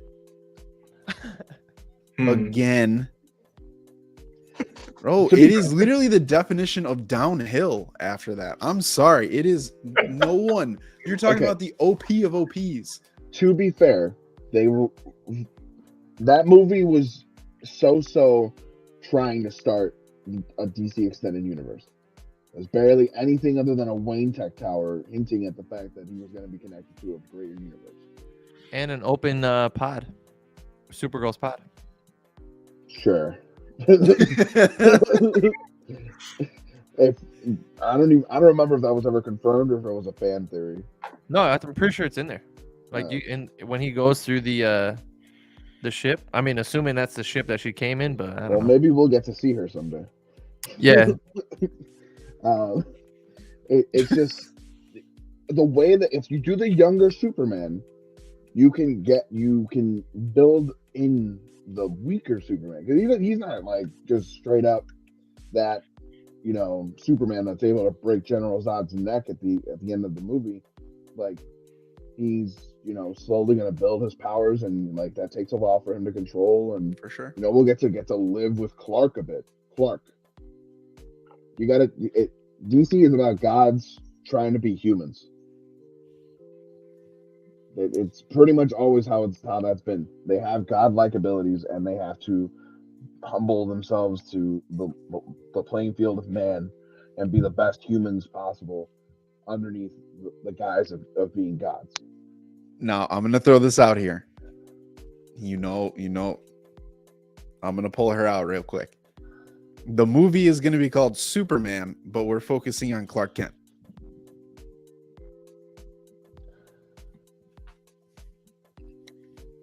He better not be twerking, boy. No, but truthfully though, the hard part is I feel like Superman is an uphill battle, because if you do focus on a younger Superman and we do spend more time with Clark Kent and we do build that character and that side of him, people are so impatient for the most part. How does that survive? Like, how do you, and without saying Superman will return in, I don't know. I have no idea. I hope they straight up rip that off. Like, they need to promise that these characters are coming back. You know what I mean? Like, I just don't see how it needs to happen. But I just cannot wrap my head around them doing a young Superman, who everyone loved Henry Cavill. We know that he is extremely powerful. We don't see that power. We've seen Smallville. We got a Lois and Superman. We got, you know what I mean? Like, we've had, again, we're going through this. Like, when are we going to get beyond all of this and give us something that we truthfully have never seen on screen? Kick him off the planet, bro. That's true. But I would, the stuff in the Snyder Cut where, like, Steppenwolf slams his axe, it does nothing to him. It lands right on his shoulder, and he's just dodging him. And Steppenwolf is just powerless. Like, he just owns him. That's like that level of power that you want to see. And I wish we got more of that from him. And I don't know if you necessarily have to spend like 6 movies building up to that, like between crossovers and an origin movie. But maybe at least maybe the pacing of the first Spider-Man movie would work with Superman, a young Superman, where part of it is just him discovering his powers when he's younger in Smallville, and then he starts living in Metropolis and he's trying to figure out how to, come up with the Clark persona, the pathetic Clark, so that he can be Superman. Who's the villain? That is the hardest part. Who is a possible villain for that scenario? Internet trolls. Oh, my boy Kevin or James. It's gonna be J.A. Bro, James Gunn's just Kevin Feige's lapdog. He's just feeding him in, like, just make sure you keep your stuff and fire everybody else. Because I want Henry Cavill to play Captain Britain, Century, and Hyperion at the same time. Oh, you're missing one. Don't say Doom or Fantastic, bro. Keep it rolling. Those two are not even an option. First of all, like, Doom is like Romani or something. Like, he has to have some ethnic descent. Like, Black Adam. What do you mean? My guy was thousands of miles away from the Middle East. He's from an island. Bro, tell me And somebody who's he gonna look played better in Teth that Adam. suit. Who are you gonna put in that suit? That's what I'm saying. Henry Cavill with that nice 4 logo right here. Oh, just filling it out. Just Bro, for men. when you're that for men. when you're that yoked, bro, you don't stretch like Mr. Fantastic. All right, you can't even touch. You can't even yoga. Tell Henry Cavill to scratch the middle of his back. Bro, he'll scratch his back, wipe his butt, and walk through a doorway. No problem. He said yoga. It better be yoga lattes, bro. The body type that John Krasinski had is plenty fine enough for me for a Reed Richards. The way that suit looked exactly like ripped right out of like Jonathan Hickman's run of Fantastic Four. I know. I had the same problem with Fantastic Four though. Which one? Exactly. Like whatever we see. Oh, in general, like the comics. The No. Cinematic. All right, so are we talking Fan Four Stick or are we talking the other two? Fan Four Stick, bro. Fantastic, bro. That's Fantastic Four. Fantastic. Or Trastastic 4, bro. That's what it is. Bro, I can't believe that scene happened where they come up with the name. It's fantastic. I just thought about it. Like I thought I wiped it from my mind. And we have to do all of this again with Superman. All of it all over again. Bro, but I'm telling you, if you take him off of the planet, let's just say, I mean, I don't really know Superman's villains, to be quite honest. Let's say it is Lobo. Dude, you know how much I've been praying for Lobo. Let's say Jason Momoa pulls up out of the water. Yeet! He's like, hey, full transformation. He comes out as Aquaman and lands as Lobo. Once he dries off. he sips back a Corona, slams it, and then boom, that's how he turns into Lobo. Is that going to confuse people? Like, if he does become Lobo, like, the makeup has to be pretty, it has to be pretty, like, disguising, I feel like, because otherwise people are going to be like, oh, it's Aquaman. Why does he look different? We're moving beyond that. But I think, let's say Lobo is a bounty hunter for Brainiac. Like, Brainiac's the big bad. Brainiac sends him to Earth because he knows that a Kryptonian landed on Earth and now he has these powers and blah, blah, blah. He wants him in part of his, like, collection or whatever. You take Lobo to go get Superman, take him back into space, but still under a red or a yellow sun, and then go wreak havoc over there. Let him go ape, but not like destroy cities where people are gonna be like, there's a Superman on Earth and he's in disguise as one of us. Like, I don't know. That's just, maybe I'm being too far-fetched with it, but no, it's weird. Harry, have you seen Invincible? No. Oh, you need to watch Invincible.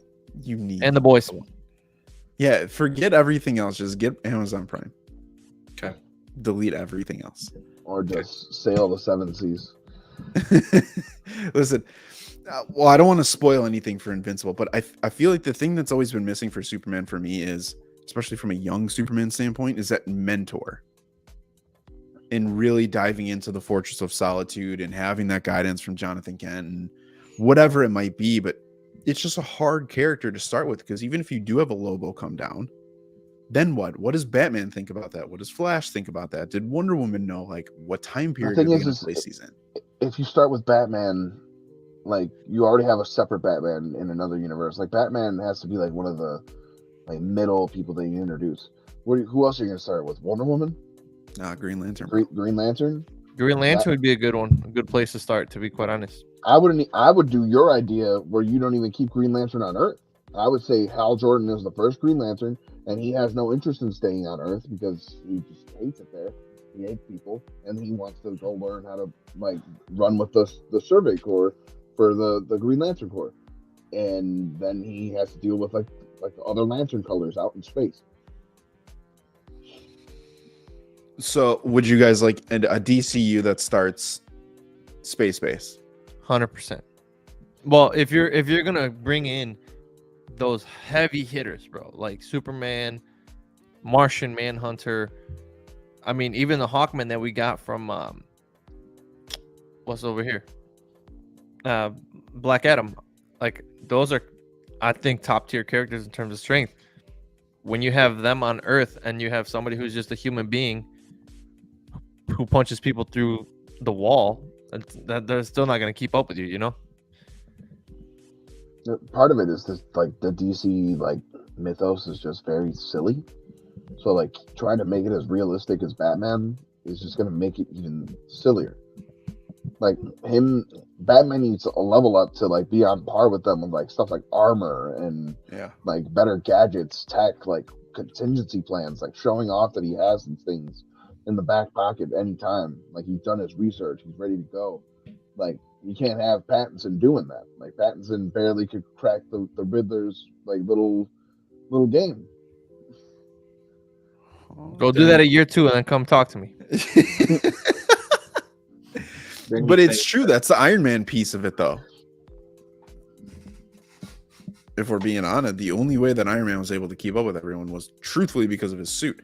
Everyone else, and we've talked about this ad nauseum, if it wasn't for vibranium, the Infinity Game does not exist. There's no chance.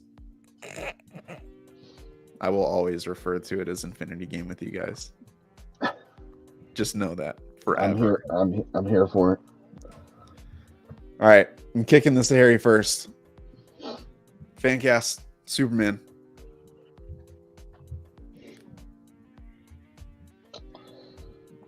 No idea.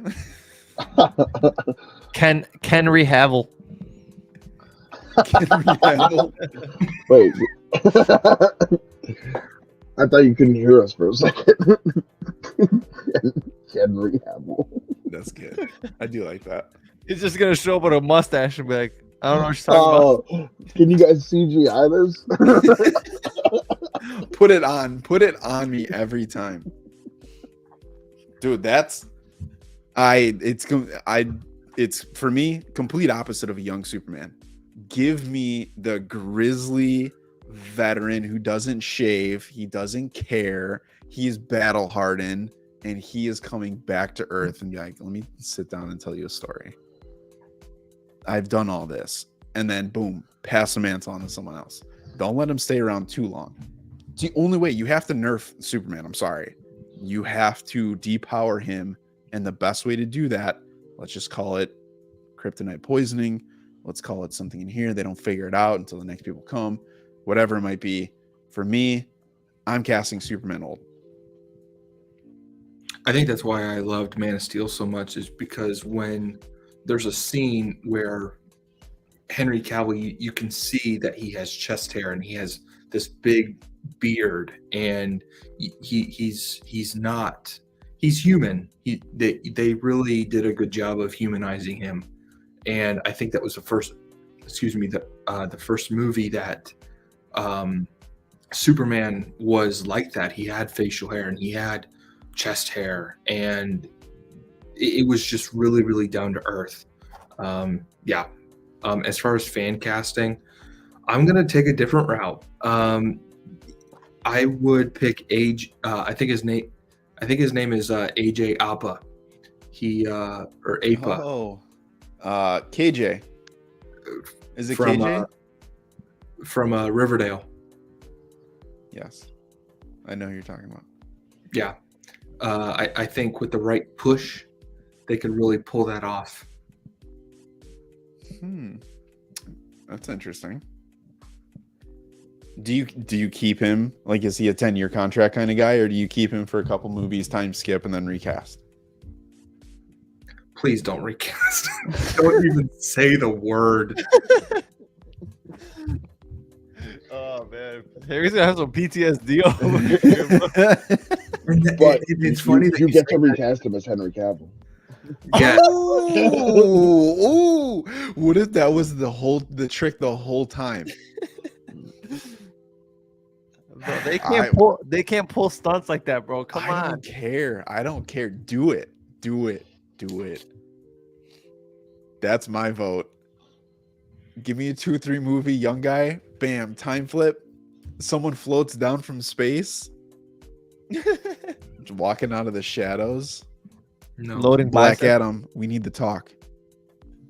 Boom. Well, what if this reboot is just like a, like 10 years back or like 20 years ago, something like that, and then, 20, No, bro. like That's, what were you gonna say? we're gonna tell the origins of the Snyderverse without Zack Snyder. Yeah, exactly. All right. I like yours. Just give me Henry Cavill as the, For my Is it fan technically a cast- recast? Who? Is it technically a recast if they bring someone in and then put someone future state that already existed? Yes, I think so. Trying to find the loopholes. Well, that'd be like if they freaking did a flashback with Iron Man and Rhodey. It's back to Terrence Howard. And then like That's they're like, hilarious. was this the year 2000 or 2001? Oh, it was Terrence Howard. And then like flashback to 2020, 2000. random. Like, wait a second. Random, but the Michael B. Jordan Superman thing is still around. No one shot that down yet. Dude, the internet would not be happy with that. I mean, Could you I imagine? dare someone to say that to him in person, but especially, yeah, no. But I'm gonna have to cast myself as Superman.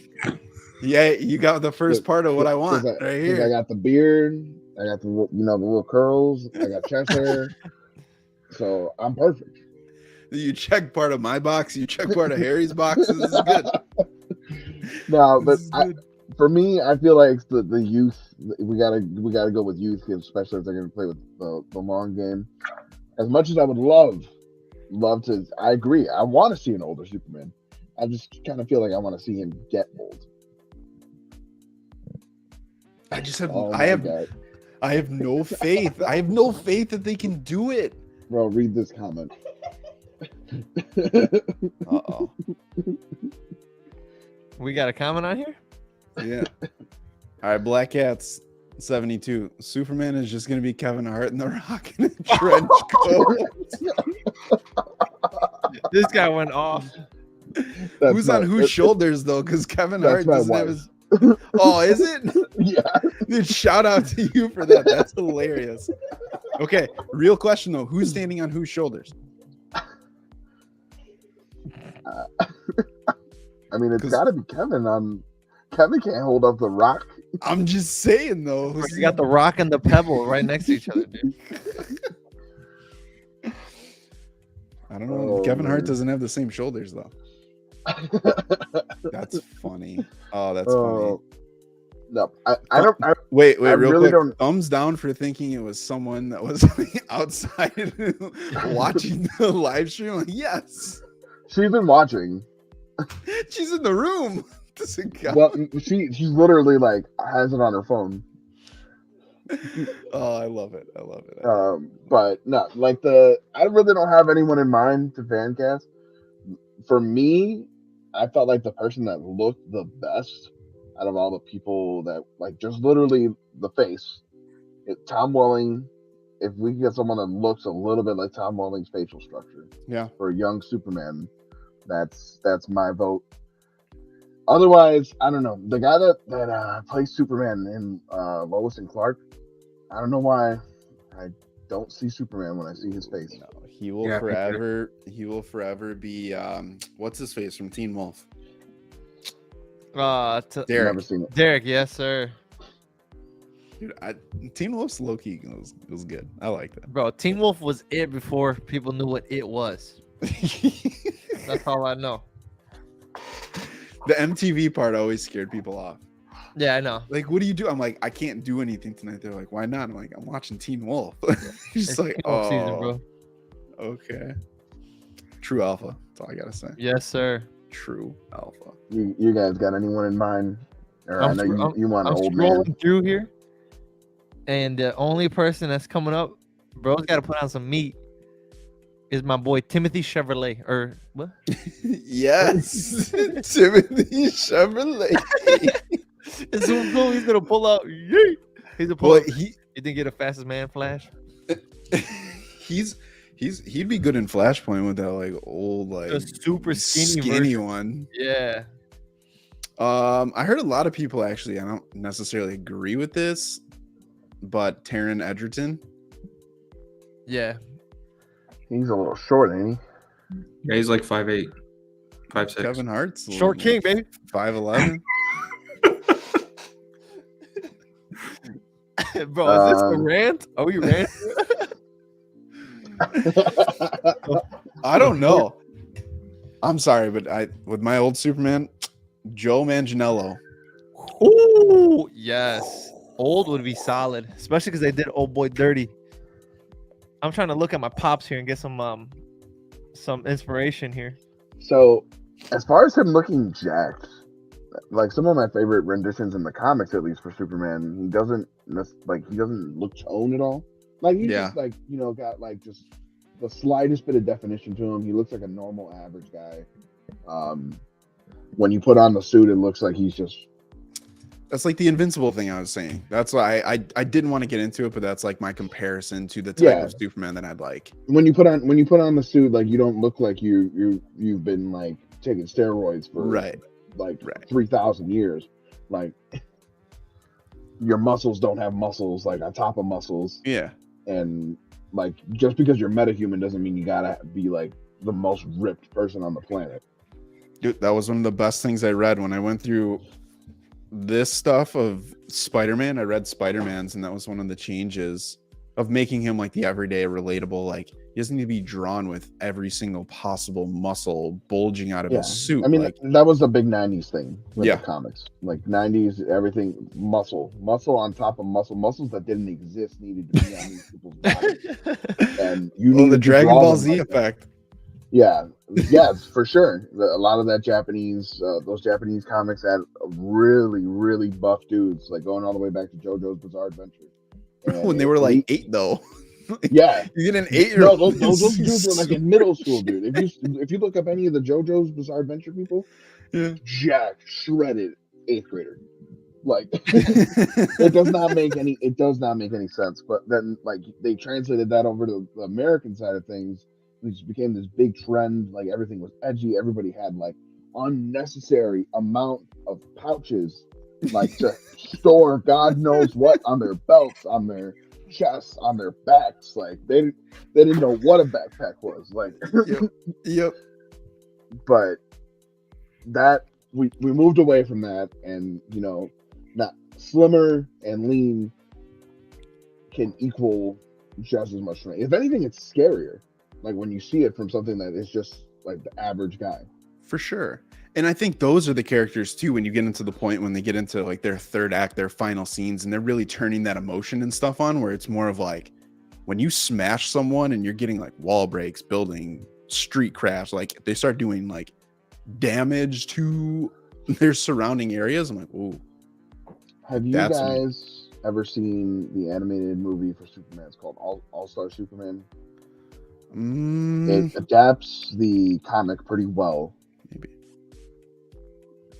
it's on HBO Max, but I highly recommend it, and I also highly recommend it to watch it and keep the whole story and the themes that happen in that thing in mind for who you guys would want to fan cast as Superman, because that's the type of Superman I want. Because if you learn this very early on in the movie, but it's basically Superman is dying. Like he is on death's door. Like he is not gonna last much longer. So he's trying to like, you know, finish off things so that he has everything in place and all this stuff. So it's like, what does the most invincible person in the universe do when he's trying to say his goodbyes? And it's a very well written comic. All my sound is good as Superman, but but that's there needs that is what I personally want from the Superman. There needs to be a caveat that can not ground, that's a bad word to use, but that can, it's we like need this guy. Oh my god. Michael Cera. Oh man. He would be perfect for Jesse Eisenberg. Boy, I'm talking about Superman. You want him to be bro. No, I'm saying Michael Cera Superman And Jesse Eisenberg, Lex Luthor, the Man in Heaven. No. The Social Network over there. No. That's funny.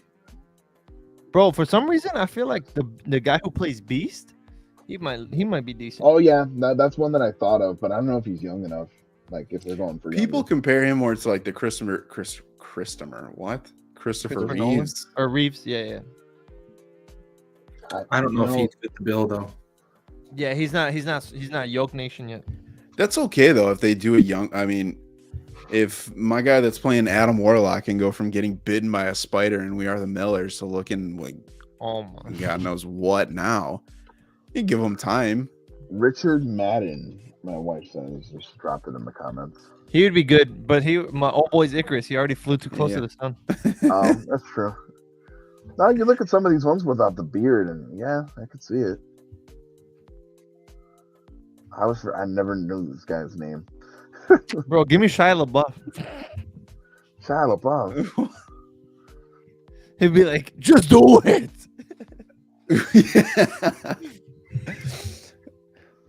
The fact that we're searching this hard, like even Google can't figure it out, and they I had know, the perfect one.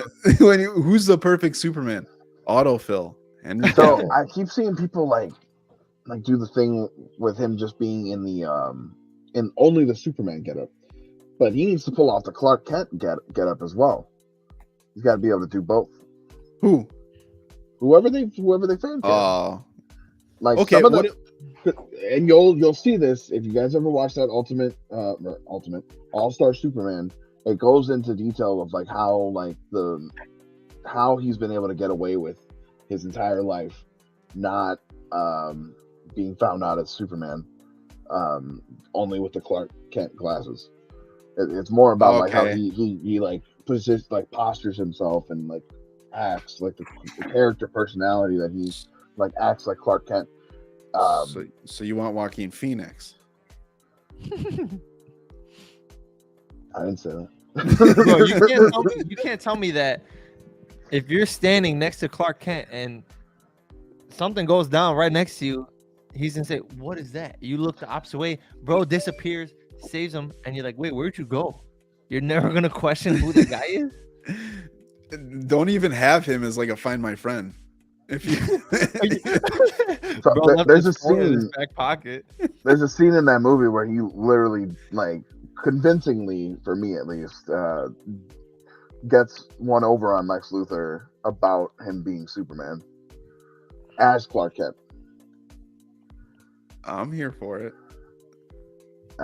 It's up there for now. It's not action heavy. So if you're expecting a little finale like that, like it's not punch bang bang. It's more of a character analysis. Yeah. There's not even that many, like even some of the animated movies, other than if you guys ever want to watch the Reign of Superman and the Reign of the Supermen, because they did, it's like a 2 combo movie that they did in that New 52 DC animated universe thing. That's a good good fights for Superman. Very good action that I wish they could display in live action. But Man of Steel had decent action though. Yeah. I will still say Man of Steel. I love the fights that no one else would keep up with that. No one's talked about this. Have you guys ever played the Injustice games? Yeah. Suck at them. I've completed the first one. I saw people talking about it when they were like, some video games might be a part of the crossover and stuff. And you think they'd ever do that storyline? The Injustice storyline? That'd be crazy. They'd have to. Oh, that would be a real cool way to bring back Henry Cavill. Like if they. So say we get this reboot, and then all of a sudden you advertise that you're going to do the Injustice storyline. What if the Injustice storyline is the old DCEU and they cross over? You have to go and fight those guys. You're hired right now. Just sign here, please. That'd be interesting. That'd be a good like No Way Home style, like, you know, you get him and then you get Henry Cavill to like go back to the way he was by the end of it. I'm fine with that. Do not watch that Injustice animated movie, by the way. I started it. Trash. It was one of my nighttime starts. I never decided to start it over again. I just left it. If you want to be put to sleep pretty quick, then by all means. But no, I mean it has the interesting stuff about the game story, but it skips too many beats and it takes some of the stuff that happens in the comics, because there's an Injustice comic series that takes place before the first game, and then another one that takes place before the second game.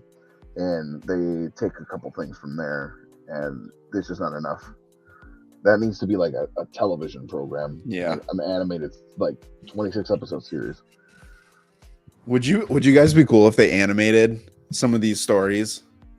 In what stories? So they do like, so say they take the games and they do animation and movies. So let's say they do a Green Lantern or Martian Manhunter. Like they use animation to tell parts of their story to like as canon, like the Green Lantern. Yeah. No. After the first, we get established. I draw the line at the what if. Like the what if is just not like that. That's fine because it doesn't affect anything. Whereas like the animated like if you're gonna animate something and make it canon, it's gonna be too much for people going back and forth. Okay. Because not everybody likes animation. Like it's not everybody's bag. Yeah. Oh my gosh, how did I forget this? Across the Spider-Verse trailer. Oh wow. Well, we were so busy like talking crap about The Rock and the DC universe, and Sony does do something good. It's just surprising. I still hold that as like probably the best Spider-Man movie to me, the first Spider-Verse. I need to watch it again. I do really like it though. But that's what got me hooked on the whole Spider-Verse comics. Guys, I'm down a rabbit hole and it's awesome. Awesome. Yeah, bro, you become a deadly man when you go in those rabbit holes, bro. I'll never forget when you were going down the Civil War. Oh, you read the Civil War? No, I went through this weird phase where like I watched those super long, like 2-3 hour, where basically someone just reads to you. Yeah, bro would literally just text me and say, "I just finished Civil War, on to Infinity War next," or in the Infinity War or whatever. Infinity Gauntlet. Yeah, that one. Showed him the YouTube thing. It's like 2 hours, 30 minutes. Like just the red dot almost at the end. He's like about to finish. I'm like, oh my God, bro. So I like doing those sometimes after I've read it, so that I get the information again. Repetition's a good thing. And then a lot of like the Comics Explained dude, he adds little tidbits that I might have missed in other stories that they might be referencing. So that's the good thing about them. However, I like jumping into them like without having like any background about what I'm about to jump into, like, and just listening to this dude ramble off about all these different events with like only a couple snapshots of what's going on. Yeah. No, I can't do it. It was driving me insane. I need to know the full detail for myself, and then I'll, you could fill in the blanks later for me.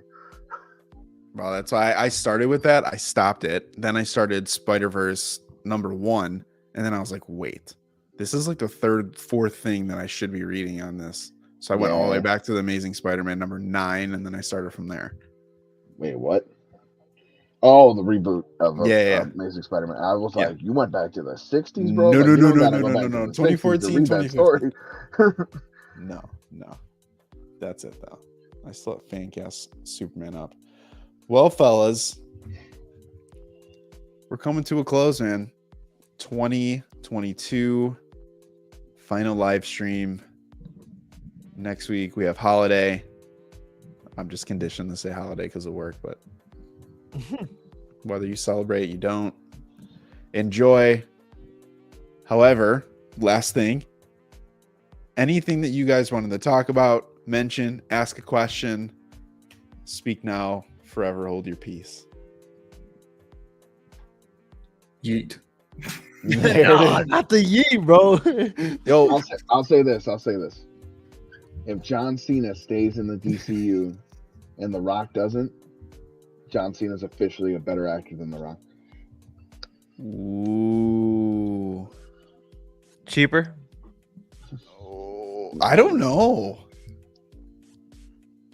I don't know if he will be. Bro, there's no way that they are gonna run with old boy. Bro, if he stays, then make him Superman. I want to see him say, "You can't see me. Your time is now." And uppercut General Zod into space, baby. Hey, he's gonna be on the last SmackDown of the year. Oh yes, What is that? the 30th. The 30th. He's gonna be, because he's wrestled every year since he's been in WWE, except this year. He needs to wrestle one match before the year is over. Bro, when And he he's gonna referenced show up in Peacemaker gear. he referenced Peacemaker, and he's like, "Hey guys, John, whatever, blah, Peacemaker." I was like, "Please, no." That's how He you comes know out he's to that saying. theme song. Just starts doing this. Bro, Do you guys like that intro? I Like, hate you at it. least- no, No, it's the Bro. worst thing in the world. dude, this bro jumped out of a building. This dude jumped out of a building and landed on concrete on his shoulder. He was like, "Oh," popped it back in. He was like, "Let's get it bussin'." Bro's Did you like see a those literal muscles? goon. Those are Dude. like air pads. Those are like Bro, last time I checked, if you got muscles and you get into a car crash, you're still most likely to be done. All right, now falling out of a building doesn't make a difference.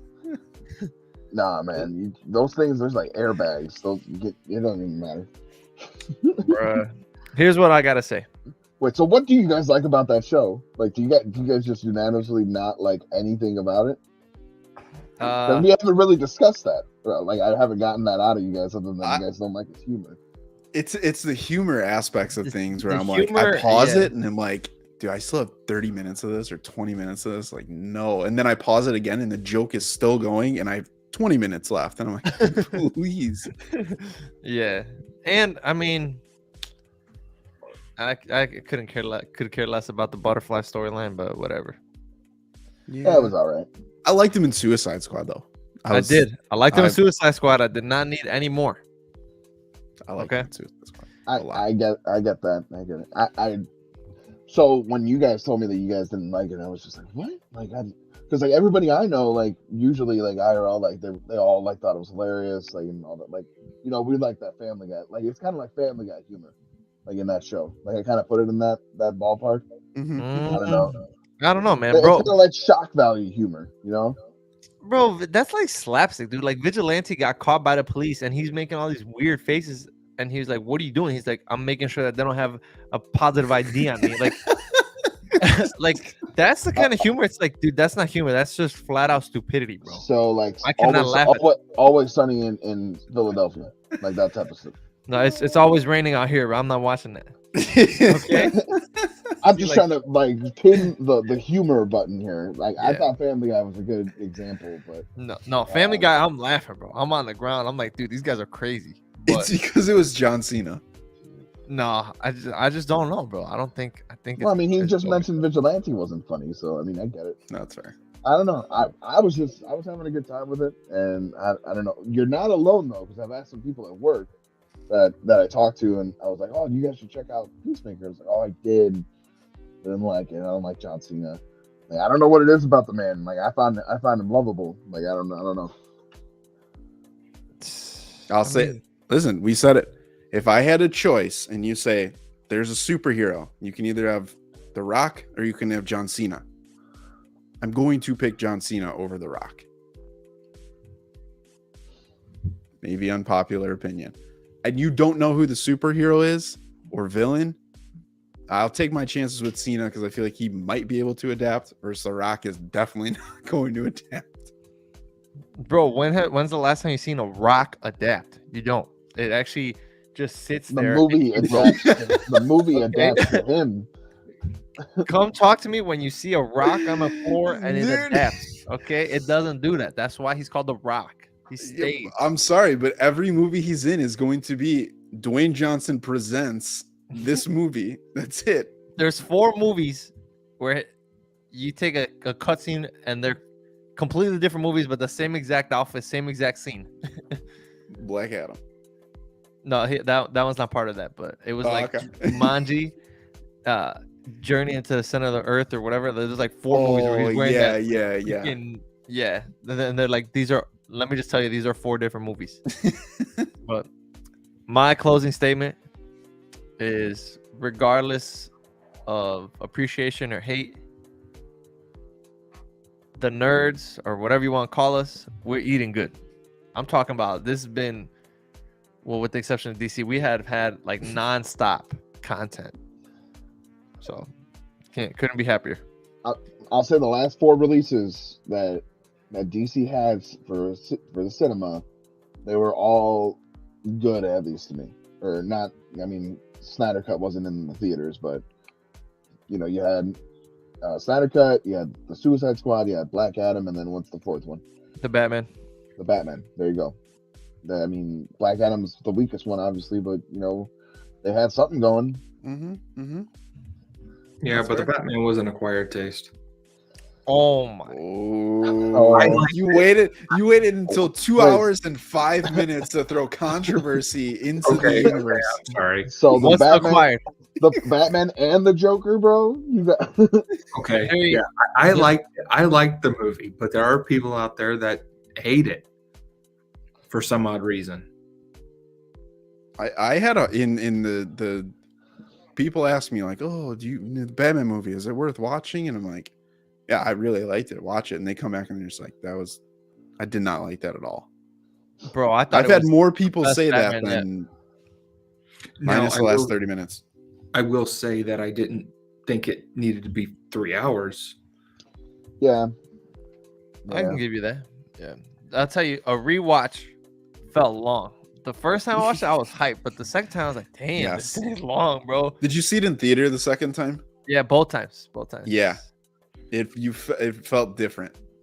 The second time I was like, damn. But the first time I watched it, bro, dude, just going on that journey with Robert Pattinson's Batman, knowing that he's still kind of fresh and kind of figuring out that whole detective aspect of it, I was like, bro, this is good stuff. And bro, we got 80% Batman in there. The Riddler had a phenomenal performance. Stunt and fight sequences, it's over. That's all I know.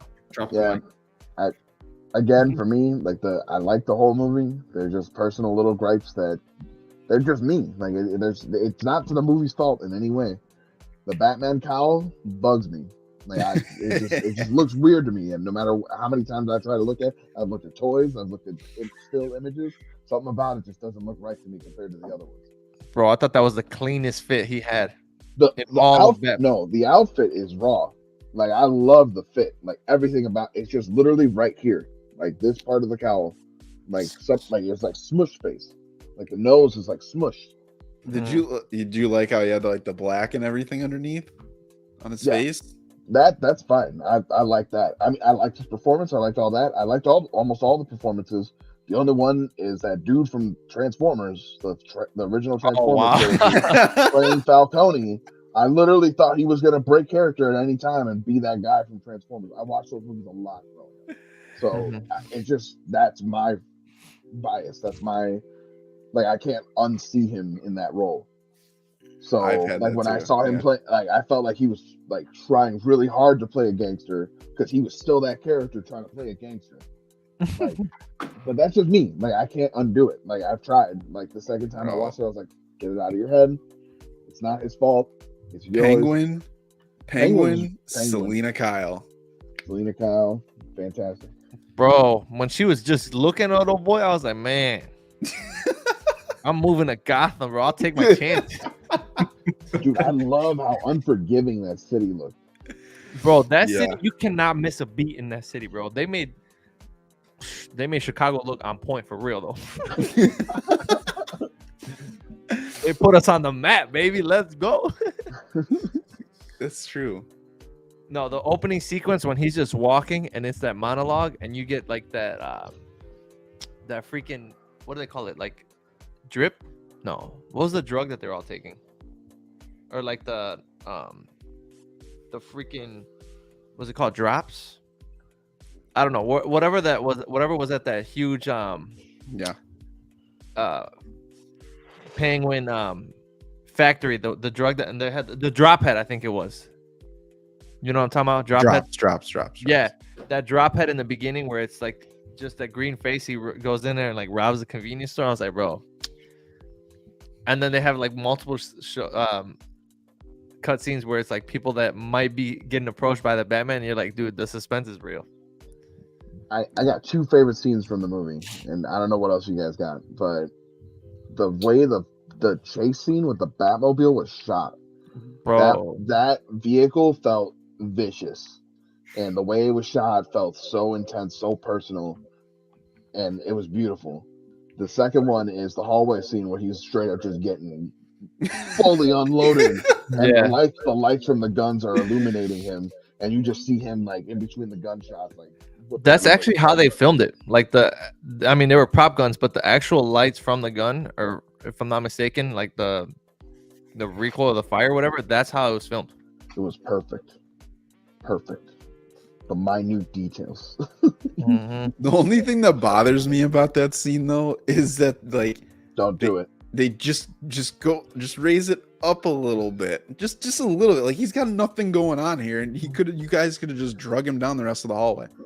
Oh well, like, that's the way it goes, bro. Dude, if you're a cop, you get a bulletproof vest, bro. Where's my bulletproof jumpsuit and mask? Yeah, you know what I'm saying? We'll come out in a bubble boy outfit. That's like the Punisher's mentality. I'm gonna put the skull on my chest because that's what they're gonna see and that's what they're gonna shoot, and my face is ready to go, baby. Yeah, Batman does that too in the Dark Knight Returns. He literally tells the Robin in that comic that he puts the big yellow bat on his chest. Like he always went with the yellow one because it was the most obvious thing that people can aim for. Yeah. Great scene. Questionable. Realistic. No. Bro, don't talk to me about realism in the world of superheroes right now, all right? In that movie, everything, dude, of all the things we saw in that movie that are like, this is the most grounded Batman, his biggest flex is walking down the hallway, getting rounds to the chest in homemade 2.0 suit. It just looked cool, man. That's what I'm saying. I love that scene, and I'm like, that is a perfect scene for a trailer. But I'm like, man, these are one of those moments where there should be no The Batman 2. Like, it should not have been the rest of a movie. But I still love the movie. Penguin's my MVP. I shouldn't have brought it up. No, it's great. I mean, 2022, we got to give some love here to something that has DC attached to it. I'm trying to think of anything else. It's just funny because they can do it. They've had these hits. They just don't want to. And even if you guys don't like Peacemaker, it's highly rated. Do it. Show it. That's my boy. He's a fanatic, bro. He's watching it right now. Just send me a Snapchat. Oh, I thought that was a scene. Look, right there. As we speak. Great. I mean, I actually kind of want to rewatch. I've been itching rewatching the Snyder trilogy. Here, just to cry one last time? This guy. Yeah, 100%. Here, did you actually watch that? The what? Snyder cut? No.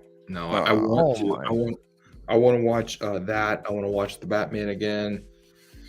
There's a bunch of shows I want to watch. I want to watch the there's a show of it's called it's about the butler of Batman before he actually became Pennyworth. Yeah, Pennyworth.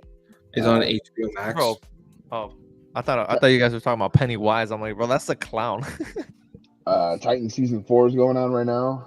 Yeah, I want to watch that too. Yeah. Is there only 6 episodes, or like, am I missing something? I haven't picked it up yet. I wasn't waiting. It just kind of came out, and I'm on other things right now. So I saw that too, and I'm like, yeah, it ended. I was like, wait, what? The story's not even over yet. Apparently, Doom Patrol is phenomenal.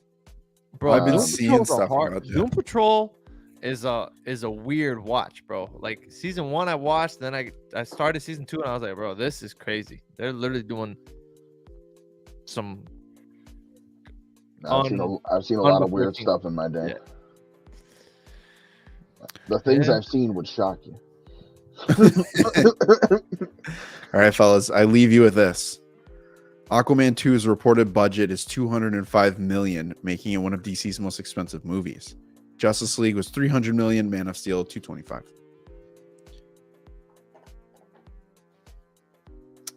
Are they going to break even? Not anymore. This is boycott season, bro.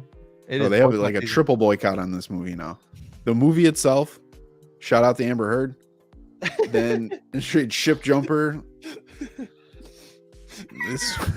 I don't know. Unless the post credit scene is Aquaman saying, "I know what I need to become," and he just snaps his fingers and morphs into Lobo, this movie's not doing anything for me. I'm going to. If they do not give us a blonde-haired Aquaman moving forward, I'll never watch Aquaman. Boy, what? Dude, Momoa with blonde hair is not gonna look good. No. Momoa's gone. I'm saying the recast. The recast. Yeah. No. That's fine. So are all of us gonna watch these next 4 DC movies? So Flash is a must for me, but what like the other ones? Are you guys like 100%? That's a fact. Obligated bro. to. Yeah. Simply to but talk about it. Are you watching it? Are you watching it because we need to talk about it? Yeah. Or are you watching it because you actually care? I don't care. Yeah, I don't care, but I'm gonna watch it. I mean, it's like I can go to Chick-fil-A or I can buy a ticket to go see this movie. Like, I'd save money by watching this. Porque no los dos. Dude, Sneak in the Chick-fil-A. I'm the only one. They'd walk in and they'd be like, "You come with me." Just only me in the theater. So, bro, we got to do it. It's part of the craft, dude. Yeah, part of the craft. Fair. That's fair. They might be good. I don't know. But this is a scenario where I feel like I can kind of like lower expectations sometimes. But this is like, I think this is low expectations, but like how critical I'm going to be walking into that theater, I think is just going to be overwhelming. I don't know if I can enjoy these movies. Simply just to be like, whoa, there's no point. And why did I waste my time? If they put anything teasing a future project in any of these I'll movies, go nuts. I will literally just... I will throw my popcorn at the screen. Like. For sure. And then go ask for a refund. Dude, no way. That's lawsuit like material right there. Like that is a they would False owe anyone that bought a ticket. Class money. action lawsuit. They'll send the checks out in 6 months. Here's $11.50 for your time. No, they owe me interest. Like I've been along this ride for too long. Oh yeah. What would it be? Not pain and suffering. Yeah. Probably defamation in some way for my reputation for having to see these movies. All the Amber Heard stuff. All in one. Well, gentlemen. Oh, we have another viewer, of course, at the end of it. Well, just in case you missed this and you're joining late, this will be posted. Go back and watch the beginning. We talked about a lot of things Marvel related, and then jumped on the DC train. That is a mess. That's heading to who knows where, but sometimes that could be a good thing in the end. We'll see. So bookmark this one for 10 years down the road when we all reconvene and we look back and we're like, wow, they've only released 2 movies. No. This is nuts. A 0.01% release rate. But no, I appreciate you guys always jumping on, talking, nerding out with all this stuff. It is awesome. Fantastic way to close the year. 2023, man. What's the first big thing we get? Ant-Man. That's it. Secret Invasion. Does that count? I'm gonna be in Mexico for Ant-Man. Are you really? Dude, Natalie got President's Club for work, and when we were in Avatar, she's like, "Babe, we're gonna be in Mexico." I was like, "You're gonna be in Mexico." And then I was like, I don't care what company dinners we have to go to. We are going to get the check, dip, and we are going to find the closest theater. And we're going premiere night, dude. I don't care if it's in Espanol or what. We're going, bro. Gotta show love for Luis. Oh yeah, is he supposed to be in watch it? it in the hometown? Oh, wow. I don't know, but he was a part of the franchise at least. Yeah, I'm hoping T.I. makes his random appearance for. Oh my no god, reason. but not Ti, dude. Bro. dude, in the scary guy. It's the one guy that always plays. Dude, I hated him in the zombie episode. I hated him. Oh yeah. He was like a freaking yeah. The guy he was in the Polka Dot Man. Yes, Dude, bro, it was goofy. Yes, I forgot. Too much. That's all right. We'll see the return of the new brown van. No. Oh, it's a new one. Yeah. Yeah, new. That other one got freaking totaled, bro. With the spinning rims, hydraulics somehow. You know it'll make a comeback. It's Cassie's new ride. Just play it. It's got a big old mystery machine across it, bro. Right. That's too much. That is too much. All right, gentlemen. Well, we'll reconvene next year. That sounds wild. But happy 2023. Enjoy. Don't get lost in too much social media. I won't send you guys anything over the next 2 weeks. Don't worry.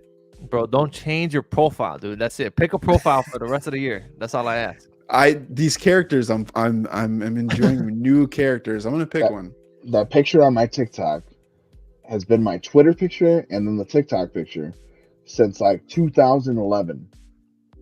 Yes, sir. Building a brand. Dedicate yourself.